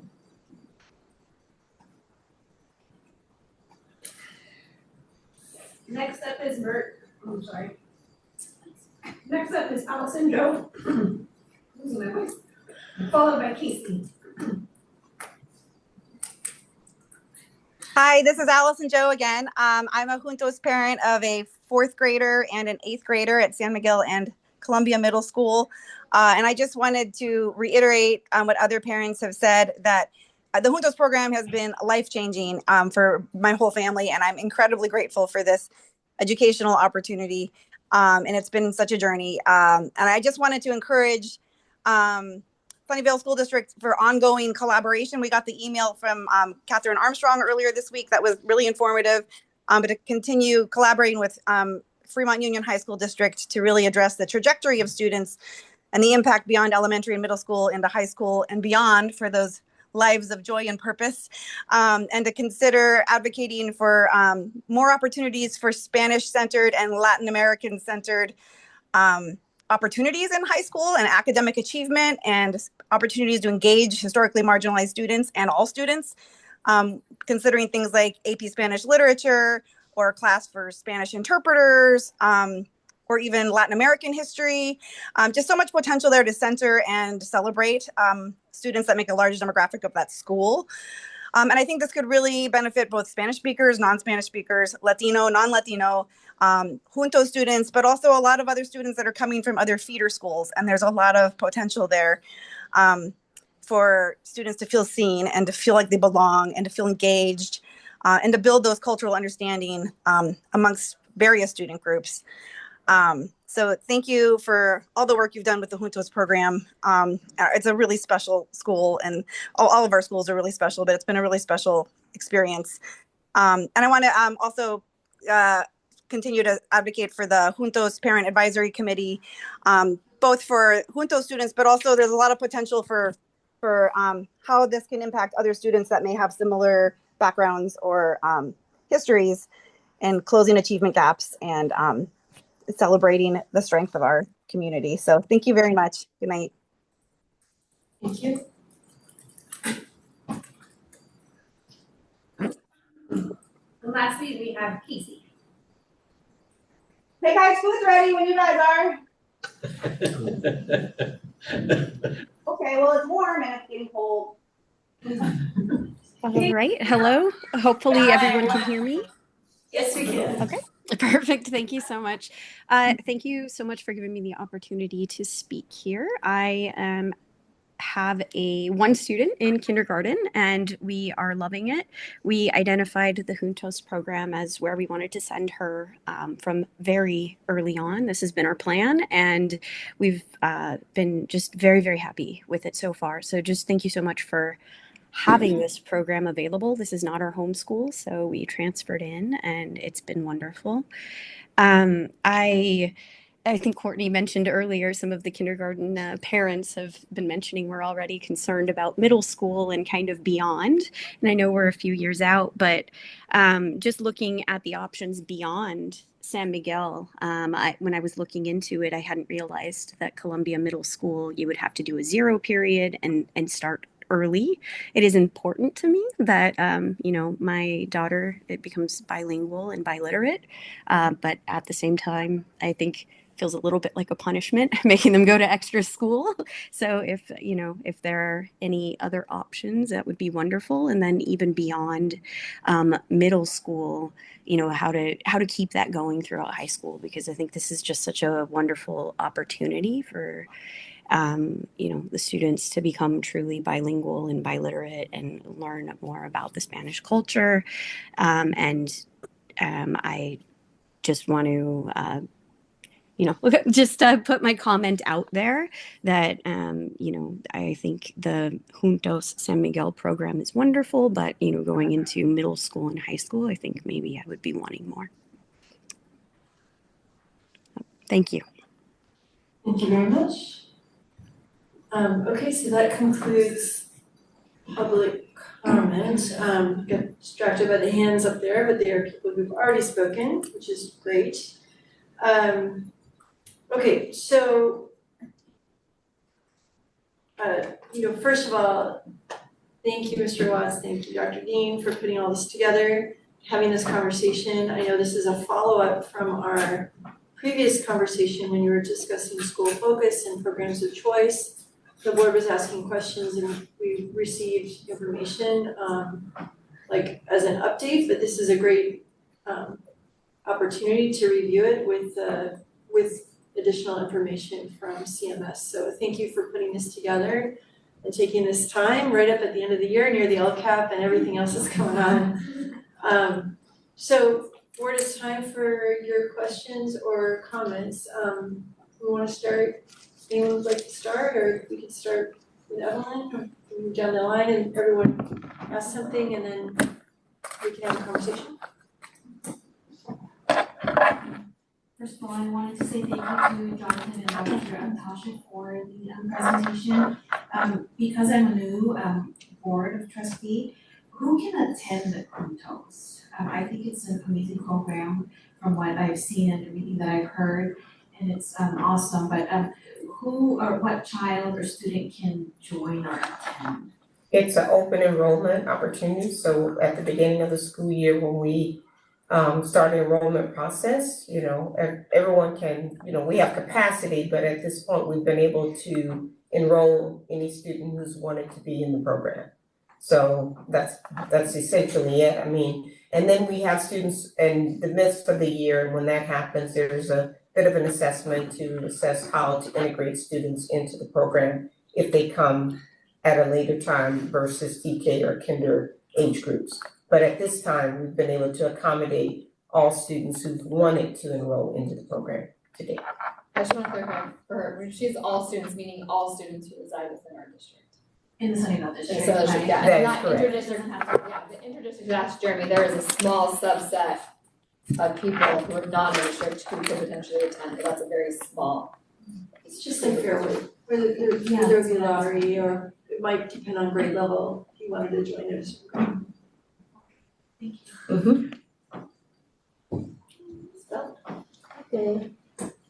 Okay, so thank you again for putting together the presentations. I was wondering, in general, one of the first things that comes, that I think that comes from the data is if we shouldn't be thinking about expanding the program to the whole school, because it's definitely better for the students in any grade. It has a better numbers in general. So that's something to consider. And yes, I think that it's very doable, and I think it's a great idea to have an advisory committee only for the Juntos program people.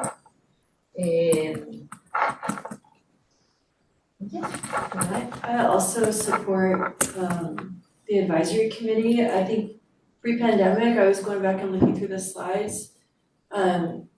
In 2019, I think Dr. Valentine gave us a presentation, Barbara, you know, before talking about like the idea of going into middle school and giving us the update, all about Juntos and just this idea that the students were actually following the plan where maybe they were testing a little bit lower when they first got in third and fourth grade, but by fifth grade, they'd be overtaking their peers. And that's exactly what the data showed in 2019. And then Mr. Poe came, Principal Poe came and talked to us, gave us an update the following year. And there was, at the end of each of those presentations, the next step, Juntos Advisory Committee. And in my mind, I always thought, well, the parents have children who are gonna go this TK now through 8th grade. It makes sense that they have an opportunity. They should still connect with their principal. They have issues they're gonna talk to their principal about their school. But like programmatically, I think it makes sense for there to be an overarching discussion to do deep dives on some of the data or, deeper questions about the program overall and improvements, suggestions, what it's like in real life at home, with students in the program. So I think we could learn a lot, and I think it would also be a great place. I know the high school district is coming, and there have been a few articulation meetings with the high school, but if we had a regular committee, then it would be a place where high school could periodically pop in, right? Or in a regular way to get that conversation, not just articulation meetings, but they could understand more about the community and needs. So I fully support it. It was not my idea. It was in the slides from, Juntos even before I was elected. So I really hope that it happens. I don't know, what's the word? Yeah, absolutely. What I'm hearing is a really strong desire from the community to continue to partner. I think that's such a great strength of Sunnyvale is that we have so many families that want to, you know, partner and be part of these conversations about our kids' education, especially with this type of program, which has proven to be so successful, not only in terms of the data that we are seeing, but we also see in the community. The cohesiveness is something unlike at other schools. And so there's a special kind of magic happening at San Miguel. And we also have in the room and online, so many people desiring to partner and look more into, I have so many questions about, like some of the comments that came up about the statistical significance, the vision of the program and what that means. Are we meeting those goals, this theory of change, you know? I want to think about looking at data in that way, as well as when we're looking at other programs of choice. What is the purpose of this program of choice? How can we follow that? And it looks like we already have like 7 people that are wanting to join into this advisory committee in the room online. So this is something that I do hear a lot of concern, especially when there's a transition into middle school and into high school about this program that is so beloved and so meaningful and impactful for parents, but also feeling like maybe it tapers off in a way that they're not wanting it to because it's so strong. So yeah, I'd love to see that advisory committee as well.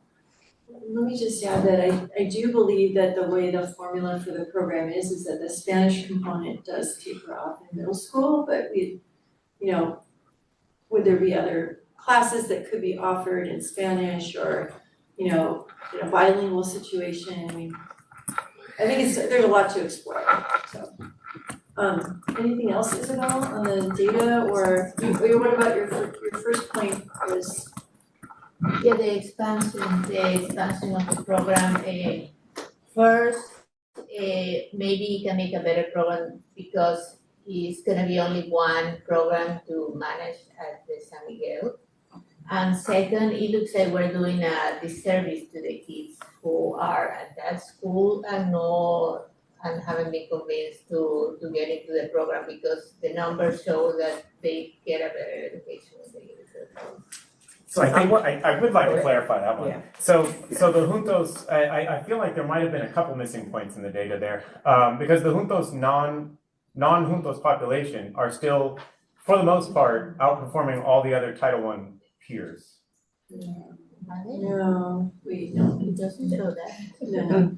No, and So let's not say no to him, let's say, can you explain the data so we understand better? Yeah, no, well, okay, so.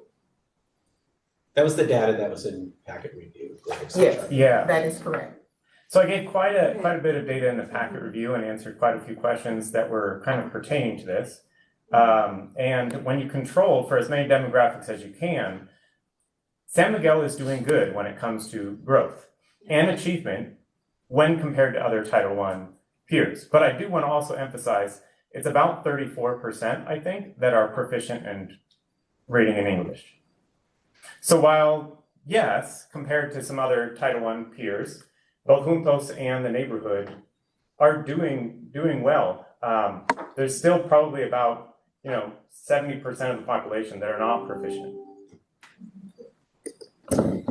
And I also want to clarify one point that was made, and a question that I think we're leading towards. And so I want to go back to Isabel's question around, I think it was, I don't want to misquote you, so if I'm misquoting you, please let me know, but that students who are not in the Juntos program are in some way being harmed. And I don't want to put that in this space or any space because that is not true.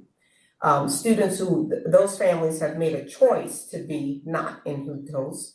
There may be varying reasons as to why we feel they're not, but at the end of the day, that is a choice that those families have made. So, so to do that or make a shift like that, there's some other variables that have to come into play. At this point, we may be feeling that those families would want to be in the Juntos program, but that may or may not be true. And I think the very important factor is we've talked this evening and we've heard from families is we cannot make that assumption. We must ask parents what they actually think, what they want and why they want it or they don't want it. And without having that information, we're actually subjecting our own biases as to why they should be in that program because that program will make them better students. That may be true, that may not be true, but I don't want to subject them to biases that we have around what dual language can have and the impact it can have on you as a student. But if that's not something you want is for your family or your child, that's a right you have. So I want to be sure we don't subject that bias to families who don't want it. Sure, well, it wasn't that they were doing harm, but that's okay, it doesn't matter. We're not gonna fight about that. Can you explain again in the last two where you say juntos on the left and there is definitely some dark green and non-juntos on the right when there are some that there is not even any green. Well, there is one in particular and the reds are different. And then before you go on, can you clarify which slide you're referencing? The last one, okay. And then the second to last where is definitely show that after they start giving English, well, maybe the fourth grade is not the best one, but then after fourth grade, when they start having English, they do better in general, you see the green. So if it's not true, then what are they saying? So in the packet review, because it's important, you can show juntos and then you can show neighborhood at the same school. But what I also did was in your packet review, I showed the neighborhood students, and then I think I might have showed neighborhood Hispanic students compared to other Title I schools also. So you see the students at those other schools compared to the non-juntos San Miguel population.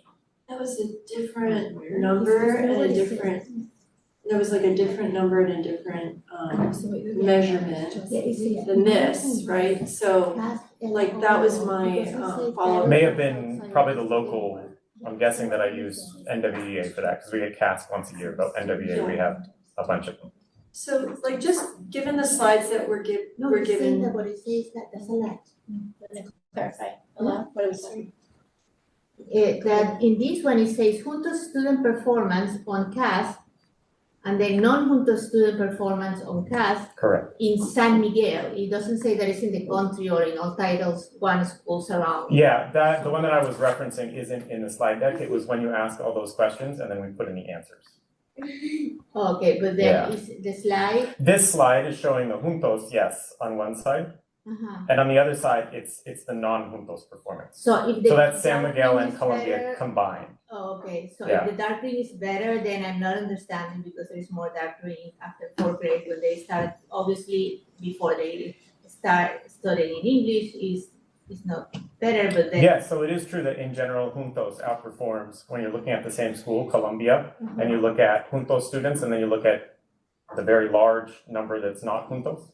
Juntos outperforms. When you look at San Miguel and you look at the juntos and then compared to the non-juntos, the neighborhood, juntos outperforms. Yes. Okay, but I was saying we're not damaging neighborhood San Miguel because if you look at the neighborhood San Miguel and you compare it to other Title I's, which was in the packet review, they're doing really well, like better in some cases. Also, I think something that Doing might well with lots of room for improvement. Yes. Correct. Yes. Comparatively Yes, to comparatively. like, because whenever possible, I try to compare like demographics. I try to control for as many factors as possible.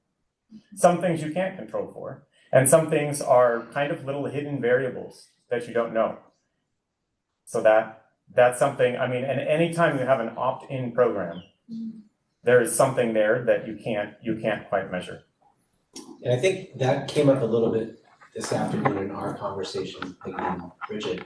And we've talked about that too, Jonathan. So like, yeah, so parents choose it. There's something about that allows them some agency, perhaps, whatever it is.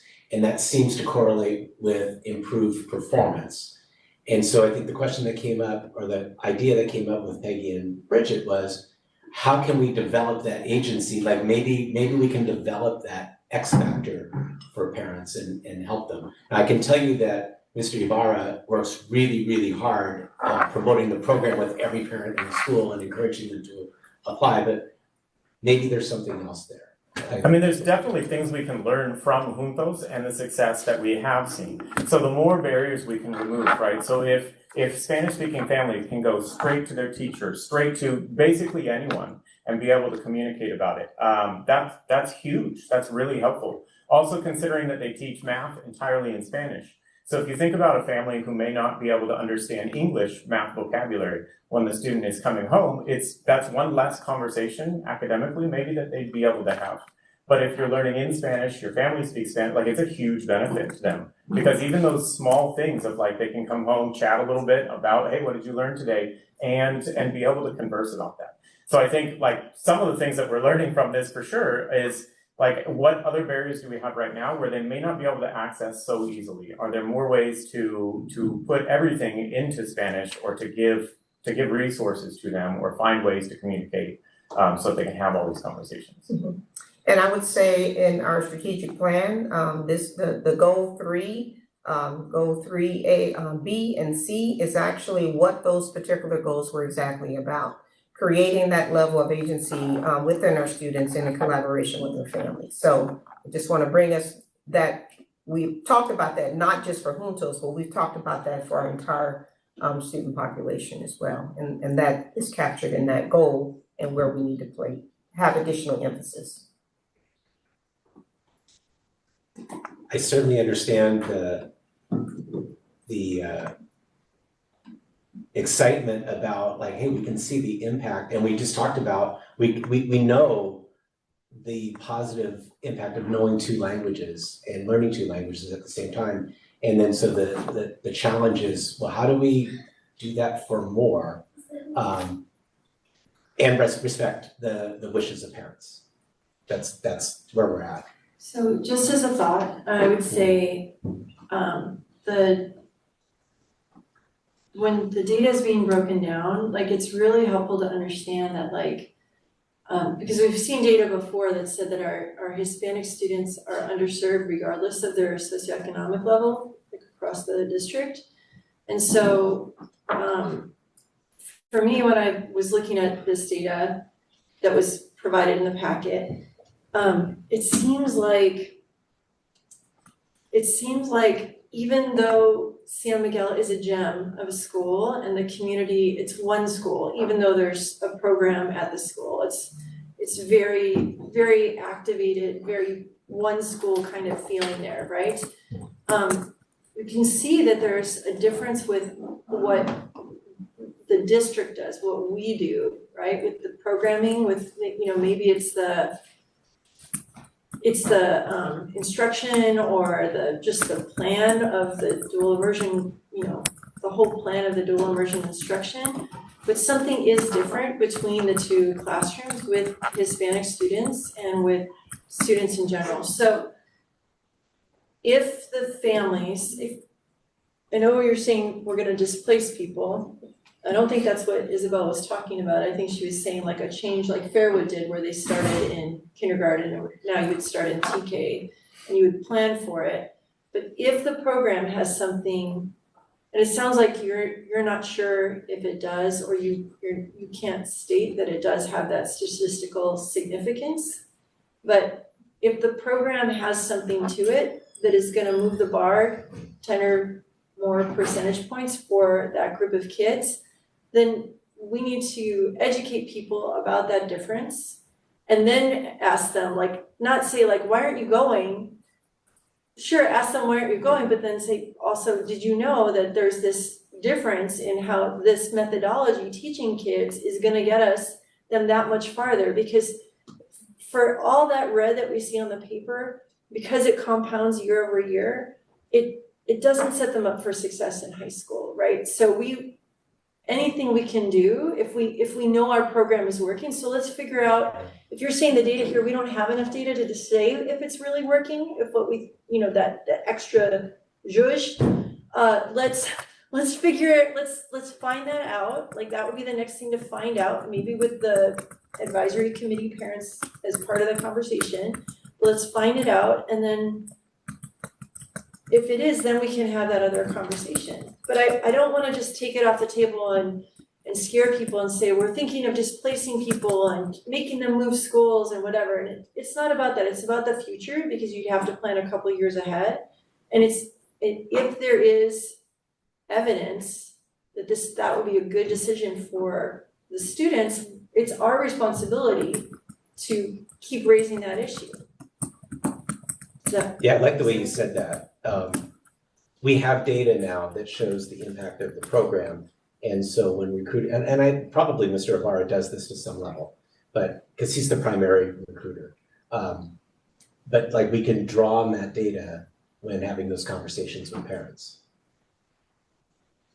yeah, and investigate it further, because if teaching and learning doesn't think that this is compelling enough to make a bold statement that this is, you know, that it is the program, it's not just the school and the cultural, you know, culturally responsive teaching and all the other stuff that goes into it, that does have a great effect, but if it's not significant, but if it is significant, then we should do something about it, right? Okay. Okay, Yeah, I think all teaching and learning was saying was that neighborhood students are outperforming their other Title I peers. I think that's all that they were saying. An interesting factor also to consider is to look at, I put next to there the percent of IEPs that are in those grade levels. So if you consider neighborhood and you look at how well they are performing in compared to other Title Is, and then you look at the percent of IEPs that are in that grade level, it's quite impressive. And I'm not sure how you would account for that in some sort of a, you know, like a weighted analysis. But when you have 50% of your students in, I think, one grade level there, having IEPs of various needs, and they're still keeping up, if not beating, other Title I peers, that tells me the neighborhood, if I weighted the neighborhood, it might be outperforming Juntos, who knows? But it's hard to account for that when you have, you know, how do you account for an IEP? Well, I'd have to look at what are those IEPs, which might affect, you know, the area of reading, if that's the proficiency we're looking at. But it's challenging to control for all of those variables. and I just want to say that, like, when you're saying that they're outperforming other Title I schools, like outperforming other Title I schools, like just in general, right? Like all the scores lumped When I together. looked at our district and I looked at the neighborhood students, 3rd, 4th, and 5th, putting together what percent is proficient, and then looking at, you know, Hispanic and English learners within there, and then doing the same thing. So maybe look at Bishop, Vargas, look at those students put together. And they're different sizes too, right? Because San Miguel neighborhood is a lot smaller. So that's something else that you have to kind of take with a grain of salt, is a smaller sample size. It'd be nice to have a bigger sample size to really see if that statistical significance holds up. You can't really, with such a small sample size, draw some of these conclusions. Okay, more questions? I wonder how we can go from what the data is showing us to extrapolating out to how we can better serve students across the board. You see that Juntos is outperforming, not just Juntos, sorry, San Miguel is outperforming other schools. What's happening there? How can we, you know, also have that happen at our other schools? When I look at this comparative data and I see really low proficiency for Vargas for language learners, it makes me wonder, is our science focus there? What's the difference, you know, between Juntos and the science focus at Vargas? And we see there's significant difference when we look at the outcomes, when we look at proficiencies. And I just wonder how we can go from the successes here to successes elsewhere, and more successes here as well, right? Because like there's still big gaps, and we want to keep moving forward. Absolutely. Yeah, and I think one of the parents who I spoke to at San Miguel at one of their PTA meetings was actually saying that having that kind of advisory group with Juntos and like really getting into the program and the school, across both San Miguel and CMS, that they could be a resource for the whole district, right? So, yeah. I did have one quick question about Spanish. So the Spanish slide, I think Courtney mentioned it in her questions. It was talking about proficiency of Spanish reading for middle school juntos and elective students. So proficiency, that's with a specific like standardized test? Oh, that's NWEA. Yeah, so that's what we have in Spanish. This year, actually, I think a lot of the students that are in the Spanish elective and the Heritage Spanish are going to take the CSA, which is the state Spanish test. And part of that, I think, is out of like Daniel Poe's curiosity. I think parents probably curiosity to see just in general, like how are they doing on the CSA. And so we're going to look at the Heritage, the same kind of analysis here, but with the state test to kind of see. It also helps, I look at both of them, and it also helps me continue to kind of calibrate and make sure that NWEA is reflective of that. And that's like why a couple of years ago, we shifted to the 60th percentile, because as I was starting to see, I think post-pandemic, I saw that we had to raise it to the 60th. That was actually a little bit closer to what was proficient on CAST. So I do that each year when we get it out. But this year I'm excited because we're gonna have that data of those that have elected to go into Spanish and the Juntos students with the state test. So when we get that other data back, if we could see it like by grade level, I mean, I know it's challenging because there's very few students and I don't wanna like out anybody, right? So, but at the same time, it would be interesting to see like if there's catching up or declining, right? Like because there is less and less Spanish as they go up. Okay. Yeah. Any other thoughts from you? Just one more thought about just data accessibility and transparency. When we get like the information that you gave us in packet review after we ask the questions or these additional things, I would really like the rest of the community to be able to see it. Like, do I take a picture and send it? I think it would be really great to have just an area on the website where anyone considering the Juntos program, people already in the program, can go and look at this data themselves. And Aaliyah? I think Jesus can speak to that better. I know he's absent, but I know he normally does upload things. I just don't know which things he normally uploads. Yeah, I mean, since there's like data points like out of different board meetings for it to be together in one. So you're referring to area. this not in the board agendas, Not- some other place. You're asking them to create a website. So, okay, that's a whole nother thing. So if that's something, we'll have to have a different conversation. But where that type of data lies is with each school site. So school-specific data stays with school site, district oriented data stays with us under our heading in teaching and learning or whichever departments. So what you're describing would be something completely different, and I think it would require a deeper conversation because we also want to be sure it's what the community wants and it's meaningful to them. Well, I think it has to do with this idea that Juntos is not just at one school, right? So it's a program so we're talking about like program goals and things like that. It's different than Fairwood or maybe Vargas where their programs are like their school sites, school focus, right? Or Bishop will have a school focus. So this is across two schools. So maybe it would be at both school sites, but we don't want to just, I think what you're saying, we don't want it just to go away. I think anytime there's a program of choice, there should be information about that accessible online. Yeah, that's what I'm saying, that it resides with the school site, so that school data related to that, so for Juntos, would be with the school, in their school plan and there. And so I would say, take a look at what is currently there, and then how do we want to massage it and for it to look different as we move forward? Because that's really kind of what, if you want it to be housed in the district as well for people to look, but we try to keep it there. Because typically when parents are looking for something on their school, they go to their school site. That's typically how parents navigate. I understand what you're saying. Since as a program of choice, well, Aaliyah's the expert on that, how to organize things so that people come to the central website and then it goes out. So, but we're veering a little bit away from the topic here. So Okay, so Michelle, you didn't get to say anything. Yeah, just two things. One, I heard a few board members talk about the advisory committee. Do we want to have staff respond or say anything about that? Sure. Or do you just wanted to give your feedback? It's on our list from a previous meeting, and we're talking with the principal to talk about what that should look like, feel like, and create a process by which to do that.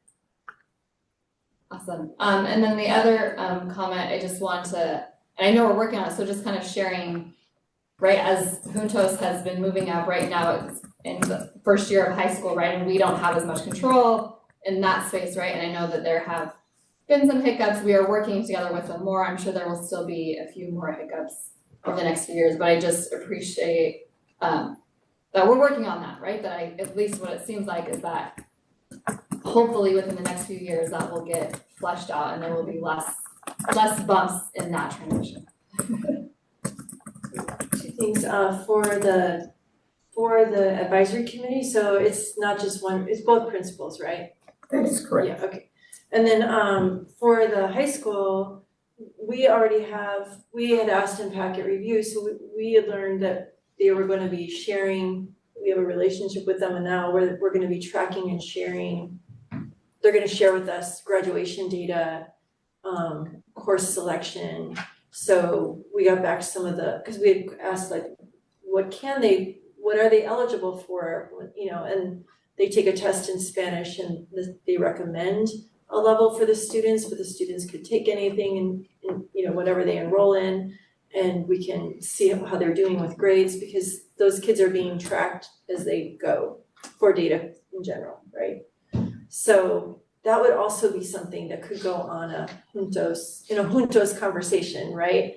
That isn't specific to just one school.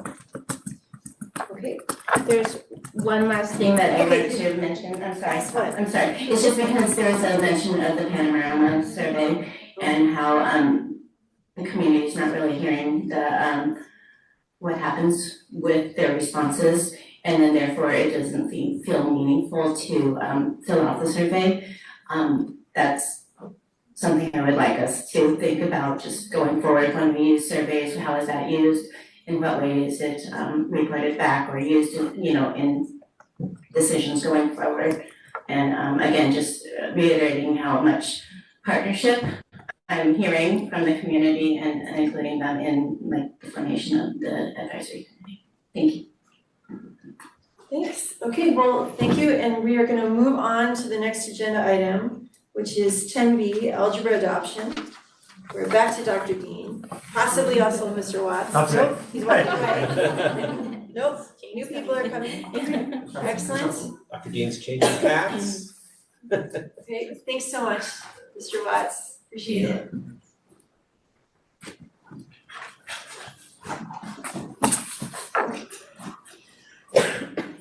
I just lost my notes, but that's okay. Not for the presentation, but oh boy, anyway. Good evening, board. I'm back again.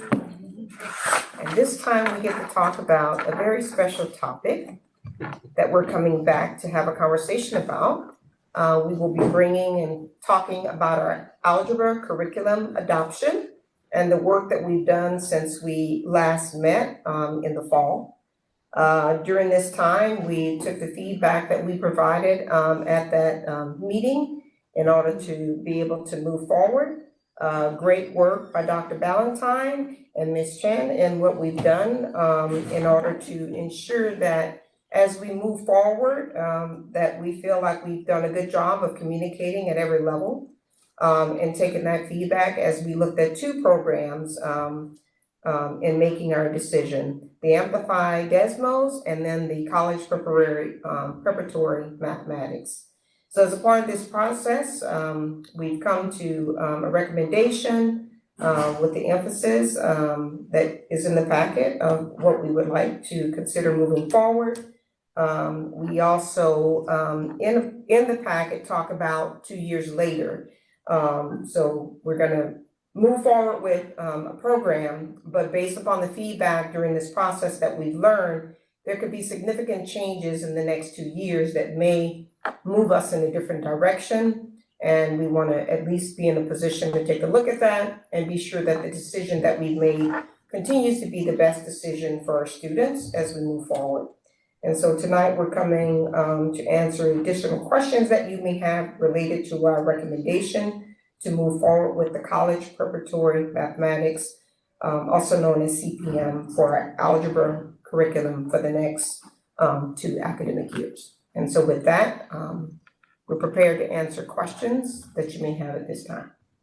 Thanks. First, we're going to do public comment. Seeing no one in the room, if anyone is at home online, please use the raised hand feature now. And by no one, I mean no members of the public. I do see you all. I see myself too. Anyone there? None. Okay. Board comments or questions, and thanks for the thorough explanation and the report and everything in the packet. It's very helpful. Any thoughts? Peggy? Can you explain a little bit how we got from October 2024 to this recommendation? I read that you surveyed students as well as talked with admin and teachers. Can you tell me a little bit more about that decision-making thought process that landed us with CPM? I'm gonna turn over to Dr. Valentine in a moment, but we basically took the feedback that we were given by the board and the feedback by our teachers. We took that and massaged it, and then our own ideas, and came up with a plan on how we could arrive at hopefully the best decision for all. But I'll let Dr. Valentine, since she coordinated that effort, give you a little bit more details. Thank you, Dr. Dean, and I really have to give a lot of praise and kudos to Jane Chen and her work. With Jane Chen, our site administrators, both principals and assistant principals at both middle schools, the 3 algebra teachers, we engaged in an iterative process. So again, like Dr. Dean shared, we took the feedback from the board, wanted to go back to get more input, because in this particular pilot process, it was unique in the fact that we had 1 teacher piloting the program, and also unique because we have 3 algebra teachers in the district. Prior to the pilot process, we had actively sought their engagement in the process, knowing that they're the teachers. At that time, one of the teachers was able to participate in the pilot, the other 2 weren't able to, for reasons that we won't speculate here. But because of that, it leads to a unique recommendation process, right? So just want to outline that prior, because I don't know if we would have gone back to the drawing board. This was unique and unprecedented for us. Kudos to Jane and the administrators. The process of where we are now is they did a deep dive of the curriculum, looking at curricular components of CPM, algebra, Desmos, mathematics. They also went back to all algebra teachers and interviewed them to get their pros, their cons, their wonderings about programs.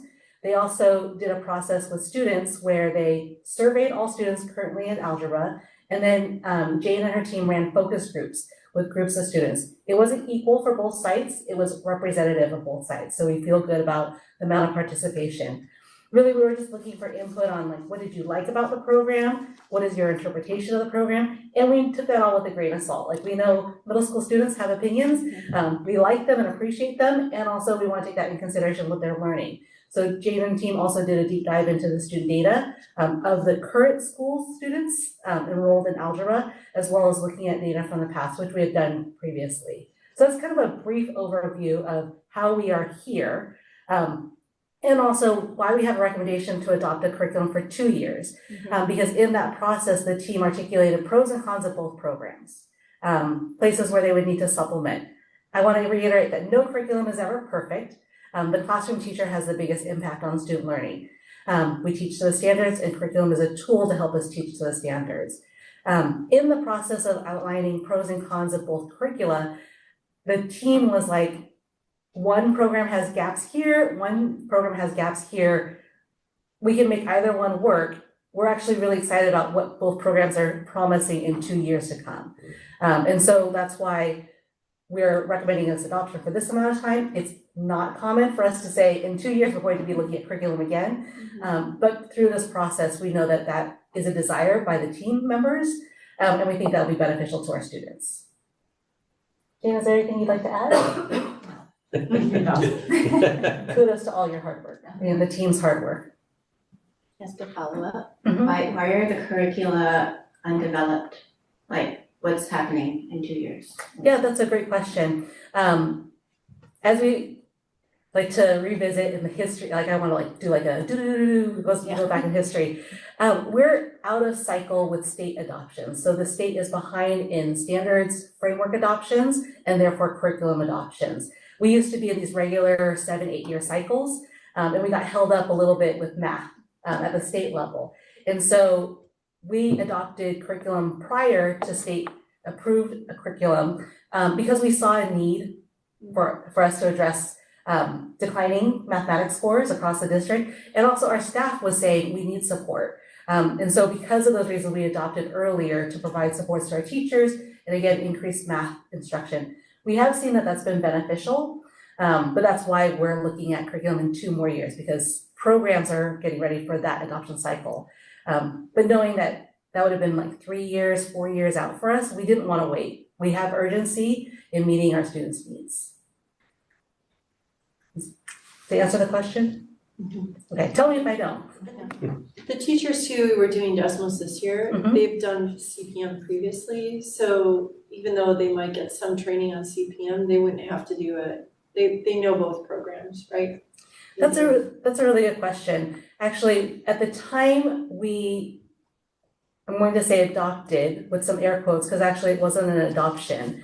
At the time that CPM came into our district, the teachers actually weren't trained by CPM, and that was part of this is part of our challenge with this particular pilot and this particular curriculum that's unique. It's the time period which it came in, like right in pandemic time period, training modules from CPM, and so we would actually be training all of our teachers with the CPM curriculum with their trainers, and we haven't done that previously. Go ahead. So you said that, I was reading this, how it said, one of the 3 algebra teachers participated, the pilot committee, but the other 2 chose not to. And then it says, that the 3 current algebra teachers have committed to reviewing and piloting curriculum in the 2026-2027 period. Are those the same 3 teachers that were in the pilot, but only 1 participated? Yep, so they're the same 3 teachers. And in 2 years, they may be different teachers. Like, our goal is to increase student involvement and participation and success in algebra courses. So our goal would be actually that we would have more algebra teachers, theoretically in 2 more years. But yes, it's the same 3. Okay, and it says we will work to increase participation. How do you plan on doing that, or is that just still in the works? That will be in the works when we get to that point. I do think that the algebra teachers that we currently have, those 3, have invested and said we would be interested in piloting, knowing now where we're moving as a district. I think I can't actually speculate to their thoughts on like why they did or didn't participate. But I think they're all at this point interested. Thank you, Jane, for your hard work in working with them. Thank you. Michelle or Isabel, anything? No, just thank you. Okay, so go ahead. Okay. I asked about the SMS teachers, and they were using CPM last year, and then they used Desmos this year. And it sounds like when asked what they would rather use what curriculum, they wanted to use CPM, but then training was required, and they were like, that's fine, but then there was like a scheduling issue is that what happened? And then they defaulted to Desmos? Yeah, I think this is a good question. Actually, it's really complicated.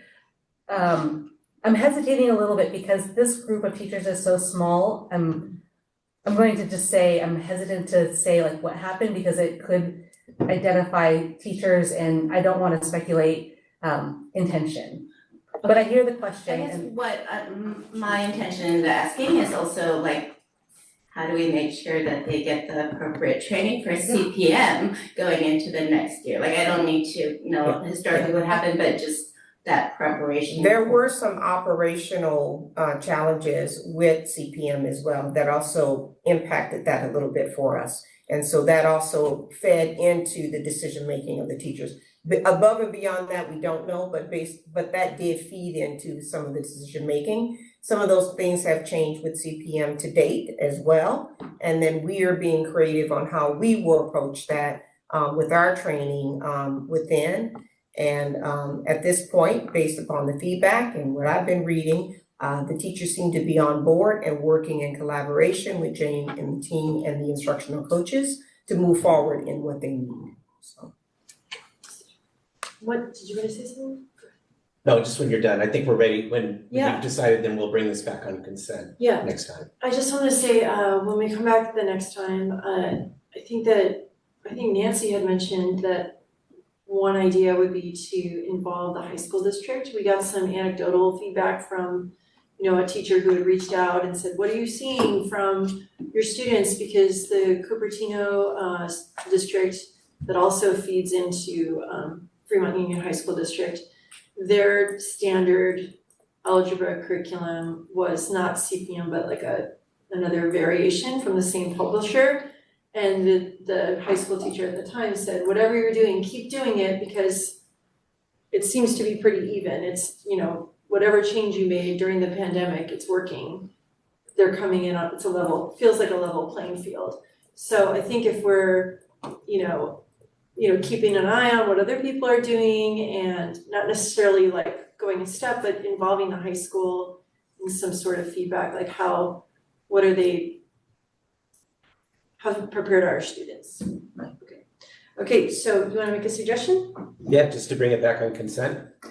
Sounds good to me. Okay. Yeah, I just want to reiterate what staff said too. I think when we're talking about curriculum, we just wanna be mindful that at the end of the day, what's most important is just the teacher's practice, right? And not that I'm not an expert in anything by any means, but I have been on the board for a while now, and as I've gone out and talked with teachers and just hearing stuff, I quite a few years ago actually realized a mediocre curriculum that a teacher is on board with and totally gets will actually get way better results than maybe some fabulous curriculum. So I used to think curriculum was the answer, and I have now realized curriculum is important and you need a base level of good, but curriculum is not the answer. Well, we did have that presentation. I hear you and I agree with you. But we did have that presentation where we had 80% of our teachers felt like they didn't have the tools that they needed. And about 80% of our teachers were worried about how their students were gonna succeed. So I think it's important that we. Yeah, well, I'm just saying that generally, as we're doing a curriculum, right, just remembering that it's not the answer to solve all the problems. It's a piece. Yeah. Great. Yeah, so let's bring it back on consent. That sounds great. Okay, item 10C, ESLA and ELD pilot, and different configuration of presenters. But the one comment is Dr. Dean. Dr. Dean, thank you. Yes, I'm very fortunate having a fabulous team who's been working around the clock to get some things done in fast timelines so that we can get what we need this school year in preparation for next school year and close out on a positive note. So we're bringing to you at this time a discussion regarding our Spanish language arts and English language arts and English language development curriculum adoption process. Tonight's update is based upon our past update to you, where you have asked to have a sense of where we are in the process and what's happening in that process. We've outlined what it is we've been doing over the last several months to get to this place. We've provided some background information related to the curriculum adoption process. You also have been provided a little bit of detail on the selection process, and that we have landed on 2 particular curricula that we will move into next school year to pilot, with the hopes of having an adopted curriculum at the end of next school year. So we are definitely heavily focused within our strategic goals of number 2 and 4 again. And we are providing time at this time to discuss in more detail as it relates to the curriculum that's been selected, the pilot process, any particular targeted questions that you have, and what are our next steps as we move forward into 2025-26 school year. And so with that, we are here to answer questions and provide additional insights on our process. Thank you. If there's any member of the public online who wishes to speak to this item, please use the raised hand feature now. Okay, seeing none, board? Other thoughts, questions? Good. I just appreciate, I always love, like when I first got on the board, right, the whole curriculum process, and I always was like, what? Anyway, so I always was like, oh, I want to hear teachers' feedback or just other stuff. I think that started happening in the last few years, and so I appreciate just seeing the different information and kind of the process and people's thoughts and stuff. So I appreciated what you guys put together. Thank you.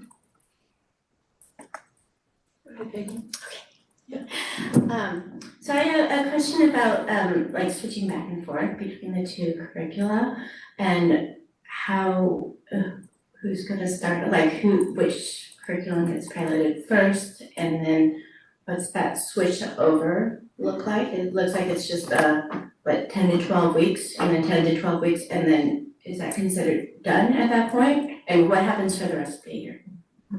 Go ahead, Dr. Valentine. Yeah, I think that's a good question. So what we do is we do some standards mapping with both curriculum companies and also with input from the teachers to figure out how we can make this as seamless as possible. Mostly for really with student learning in mind. That being said, like the pilot timeline is 10 to 12 weeks for like official feedback giving. We don't remove curriculum until they have the next curriculum in place. So like I could see how you could look at the curriculum and be like, oh, so you use a curriculum for 10 weeks and then you have nothing and then you move into the next one. Actually, it's a pretty seamless process where they have materials, then we start training on the next set of materials and then they transition. And then they use the materials through the rest of the year. So we continue to use the materials. The feedback timeline is within that 10 to 12 weeks because we want to make sure that we're focused in gathering the feedback, that we're consistent in getting input from the teachers, and that we've given both companies and the curriculum like equal time and energy. Yeah. Does 10 to 12 weeks plus 10 to 12 weeks equal the whole year? No, it doesn't. There are some gaps in between. Like in that gap time, would they continue using whichever one they were using? Yes. Okay, so then will it be about equal usage of both? It's definitely equal usage of both curricula. We gather input within these 10 to 12 week timeframes, and then they continue using the curriculum past that until they start the new curriculum use. But we train in that time period in between. The reason why I'm saying it's 10 to 12 weeks is we ask the teachers to engage in a process of giving feedback, looking at rubrics, looking at student data in that time period. And then that's the close of data collection on that curriculum. They still use the curriculum past that time period. One thing I do want to highlight here is that the state actually doesn't recommend the length of time that we pilot. We've just found it valuable to make sure that our teachers have as much exposure and time with the curriculum as possible. So that way we can understand strengths of curricula and also places where we may need the support and build a bridge. Like Michelle said, no curriculum is perfect. It's always our teachers in the classroom, and curriculum is a support to building their practice. Let me know if you want to add anything. Oh, great.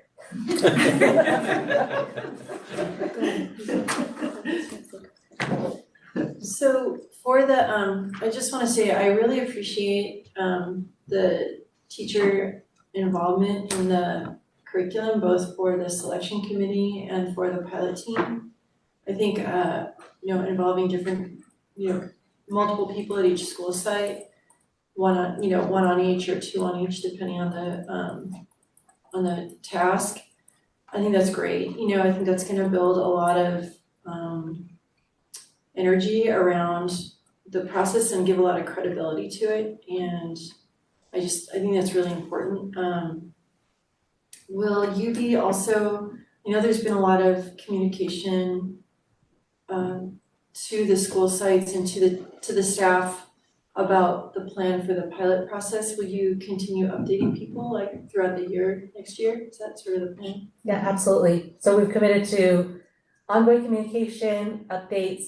Another part that you haven't highlighted, but I'm sure you're gonna get there, is making sure that we get input from all teachers over the course of the year, as well as giving them information. So we want to have that process as well as community members. So we want to actively engage our family members so that they understand the shifts in reading instruction that would align with curriculum, so that we start building understanding in this next year before the 26-27 school year when we be implementing.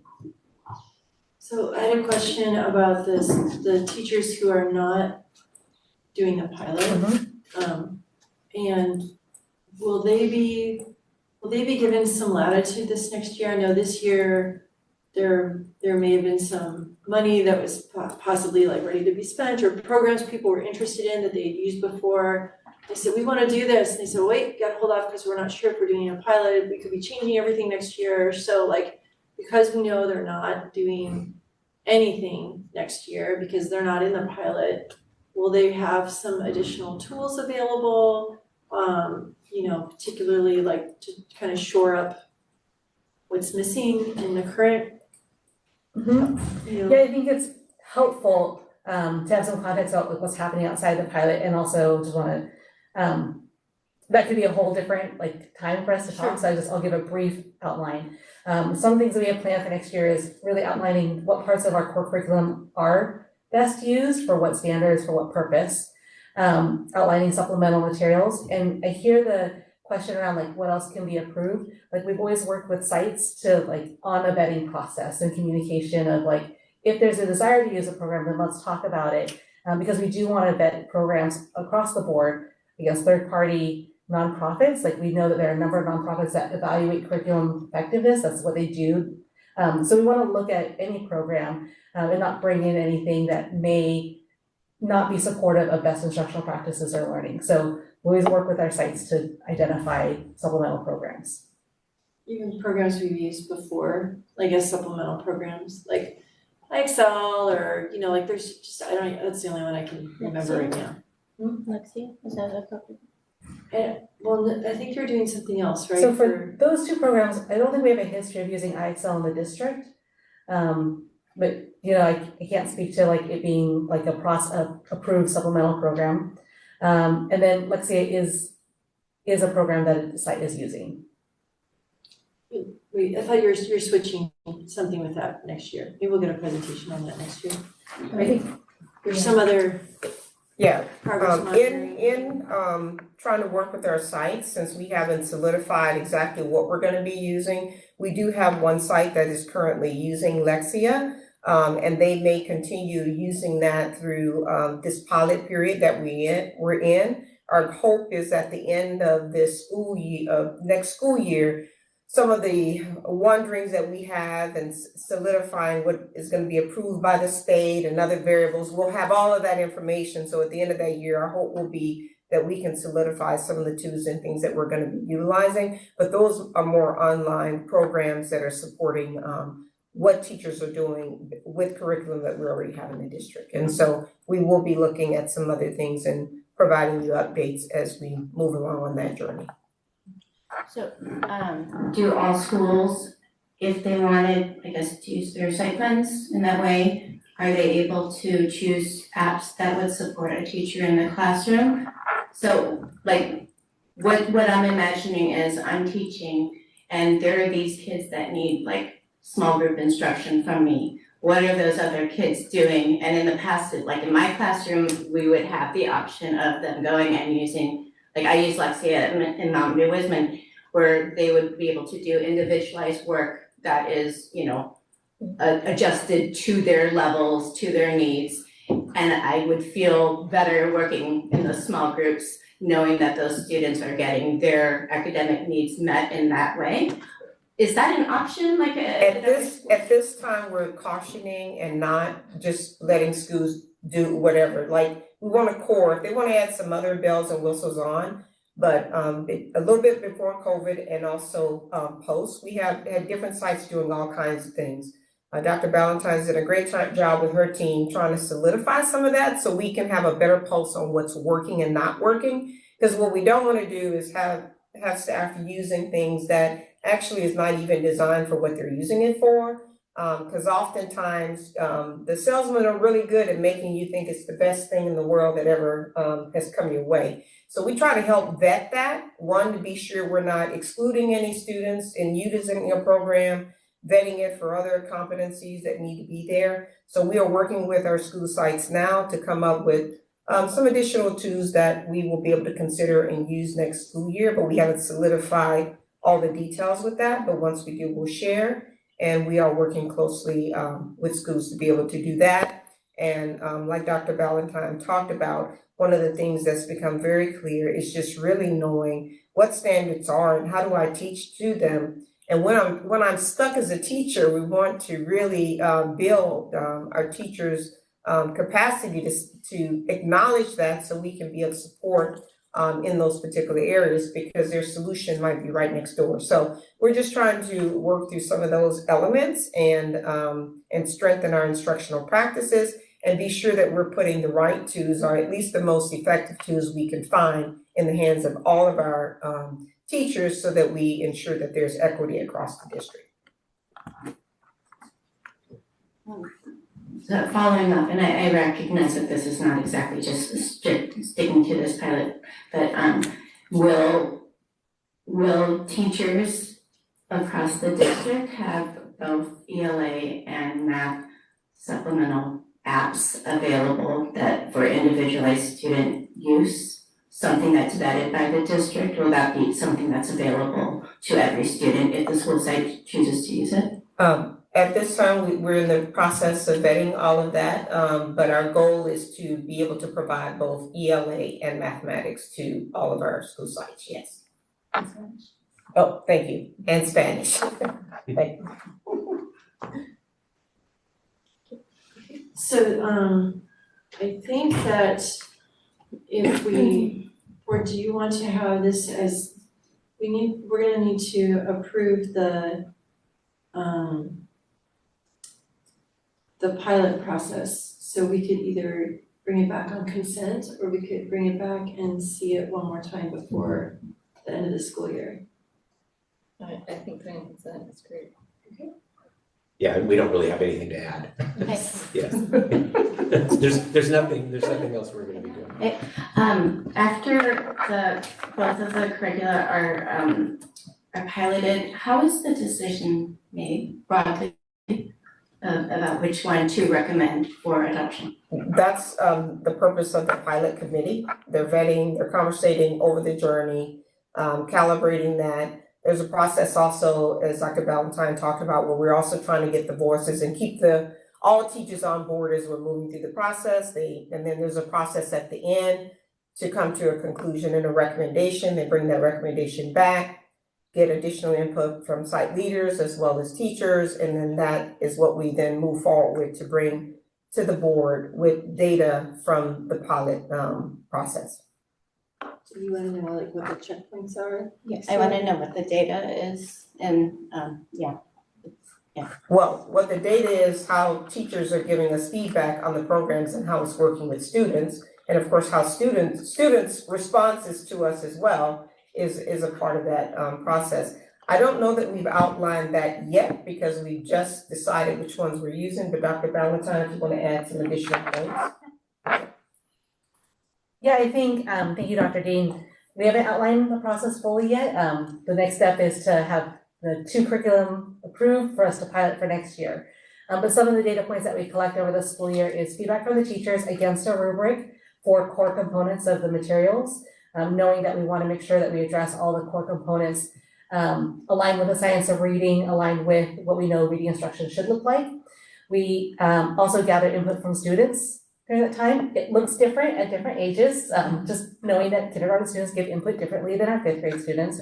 But we have collected the student data on their thoughts around programs, and they also do some comparative work. We also look at student achievement data over that time with a grain of salt, knowing that they're using programs at different time periods over the course of the year. But we do analyze student data in those classrooms as well. So those are some of the data points we look at.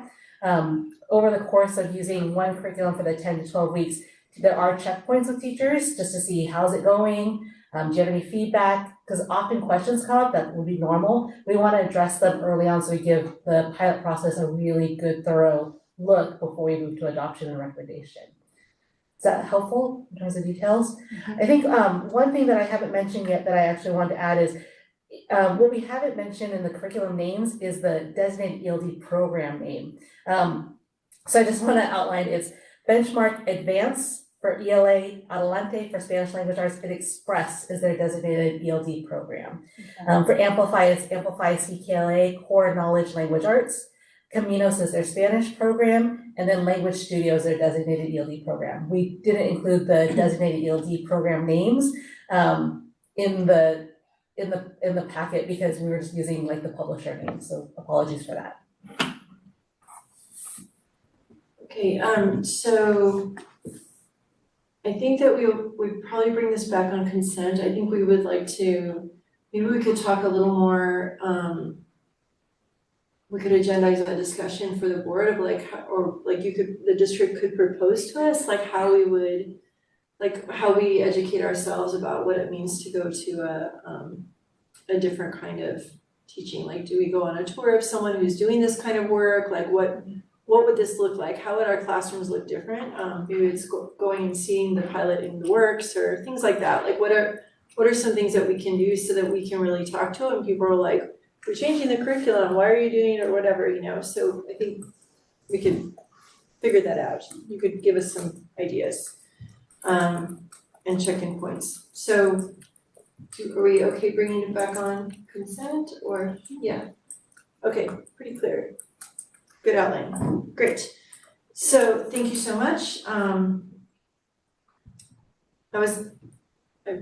want to just really commend the report itself again. It was like very easy to read and lots of information, so thank you very much. All right, we are not quite to the really fun stuff, even though the screener sounds fun. So we're on to review and discuss item 10D. Let's hear all about the reading difficulties risk screener.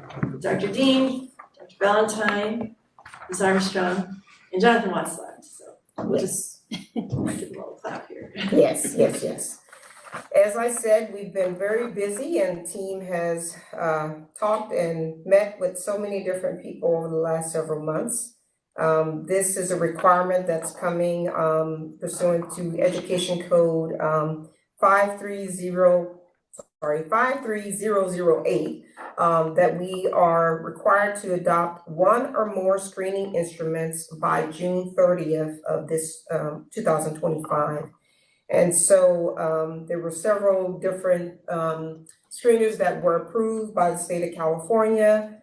We had hopes that one would be approved that was not, which we were surprised about, and some of those details were in the report. But at this point, we're coming forth related to what we plan to do for this school year with regards to the reading difficulties risk screener for adoption this school year. And then we will be looking at the University of California, San Francisco's multitudes. Great. Okay, if there's any member of the public online who wishes to speak on this item, please use the raise hand feature now. And there is none. Board, any questions about this? So this is basically a dyslexia screener, reading difficulty screener to see if kids would need. Yeah. It's reading difficulties in addition, and that could be dyslexia and other things as well, but you may want to add some additional details. Thank you. And I just want to clarify that it isn't a dyslexia screener. And the reason why I want to call that out is because these are screeners that would help us identify if the student could be at risk for dyslexia. But sorry about that. No, it's a really good distinction, and also in other states it is called a dyslexia screener, and they're using it differently. So I just wanted to call that clarification to the table because I think our families will have questions like, are you screening my child for dyslexia, and are they going to move into special education? And that's not the purpose of this. And also we want to make sure that's clear for our staff members. It's new to all of us, and different states, again, do call it a dyslexia screener. Thank you. Okay, board, any questions, discussion? Yeah, Can you talk a little bit about how it's going to be piloted and what that, how that aligns with Spanish English and the ELD curriculum? Yeah, and first, I just want to commend Catherine Armstrong and her team, both on the RDRS process and also the English, Spanish language arts, and ELD curriculum pilot. I neglected to do that last time, so thank you for all your hard work. In terms of piloting, oftentimes when the state says, here's the new direction, our timelines don't align. In this case, they kind of do. So we're going to move forward with UCSF's multitudes for next year, because we do want to make sure that all of our students are, of course, screened for reading difficulties and that we're addressing any kind of flags that may come up. So there's that. Separate of that, we are going to pilot 2 RDRS screeners alongside our English, Spanish language arts, English language development curriculum.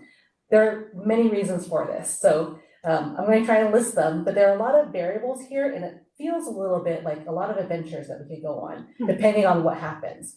So one is that Amplify M-Class does connect to their curriculum. So not looking at these things separately and not together would be a detriment for us. We would lose the ability to look at these things cohesively and together. So there's that. Another piece is we know that Amplify Benchmark,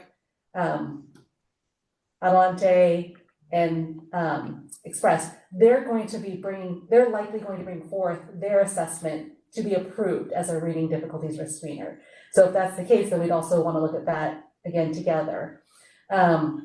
We also know that one of the programs that Dr. Dean talked about is also looking to be approved. So there are all these other variables that we're trying to plan around so we can get the best possible information, and also try out M-Class and Multitudes as the 2 strongest screeners in our initial vetting process. So I know that was a broad smattering and probably a little confusing because there are a lot of options on the table. And a follow-up. In that case, when there are multiple screeners available, is the same child going to be using that same 3 different screeners, for example? And is that how it's judged whether to be good or bad? Do you know what I mean? Yeah, no, that's a really good question. So, initial feedback from our teaching staff is that they actually would like to administer both screeners to students so they could see what data was presented to them in the same time frame for students. In terms of so yes, they answer the question. Okay, so that would that only be for those teachers that are piloting? Yes. Okay, and then all other teachers will be using the Multitudes? Actually, so our teachers won't be administering Multitudes next fall. And the reason being is we know that we're going to be piloting and we want to make sure that we are a little protective of teacher time. So we're going to administer Multitudes using a team approach. So our coaches, our paraeducators, I know that Catherine and I both want to try it just so we have experience with it. So we're going to take a team approach and then provide the data to teachers, because really where our teachers are most valuable is in implementing strategies to address any kind of flags that come up from the RDRS. Okay, so every student will be assessed. Absolutely. By the team. Yep. Okay, thank you. Okay, so I think that would also be one to, Evelyn, you have a question? Is it just Thank you. for kindergarten and 2nd grade? You read Dr. Dean's mind, because Peggy asked about are all students, all kindergarten through 2nd grade students, kindergarten, 1st grade, 2nd students are the target population for the RDRS. How about if someone was homeschooled and they came in at 3rd grade? Do they get checked or? So they wouldn't be assessed with this particular screener. We've been working regularly on getting better progress monitoring measures in place for all students. And actually we feel really confidently that students coming in from homeschool, private school, other school districts, that our assessment system is giving us strong data to know where their student strengths are and also where their areas of need are. I'm curious, to whatever extent is possible, without, of course, sharing any student data or anything, I just wonder what these screeners look like, if you could share that with us at some point, or questions, or, just generally. I've never heard you say is you want to administer as part of the team.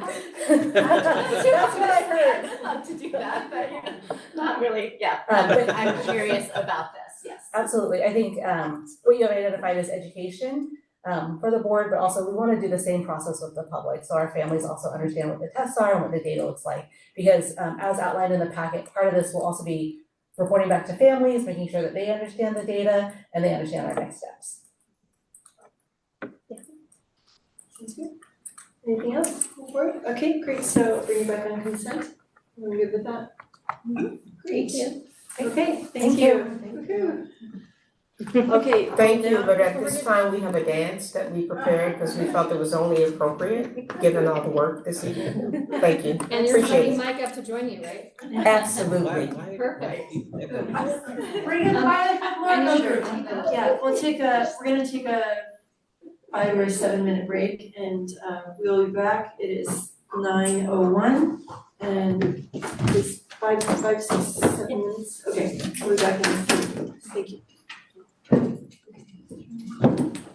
Probably the next part sometimes, but just need a break. I still do those, sorry. Oh, okay. I'm already like an hour past in the jet. Oh, okay. Tasha, that was a big one.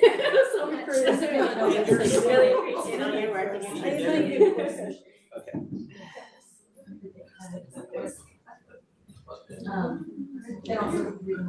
Probably 10. Yeah, just in case. No? Okay.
Yeah.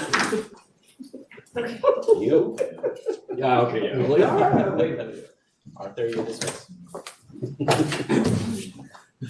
Yes, no. Oh yeah, Arthur, like you had something on the agenda tonight.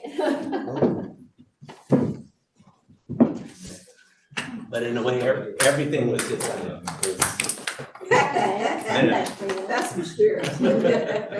He's monitoring you. He's Still monitoring. here. Did that cost? Did that cost? How much did it cost? Keeping us in line. Trying to.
It is, hello, it is 10 o'clock and we are reconvening the meeting from closed session. No action was taken. It is 10 p.m. I see all members present. We're on to item 15, future meetings and adjournment. Our next meeting will be tomorrow morning, 8 a.m., May 2nd. Special board meeting. 9 a.m. 8 a.m.? 9 a.m. 9 a.m. Oh goodness, okay, 9 a.m. Woo! Okay, tomorrow morning, 9 a.m., special board meeting, district office. The meeting's adjourned 10 a.m. Thank you. Thank you.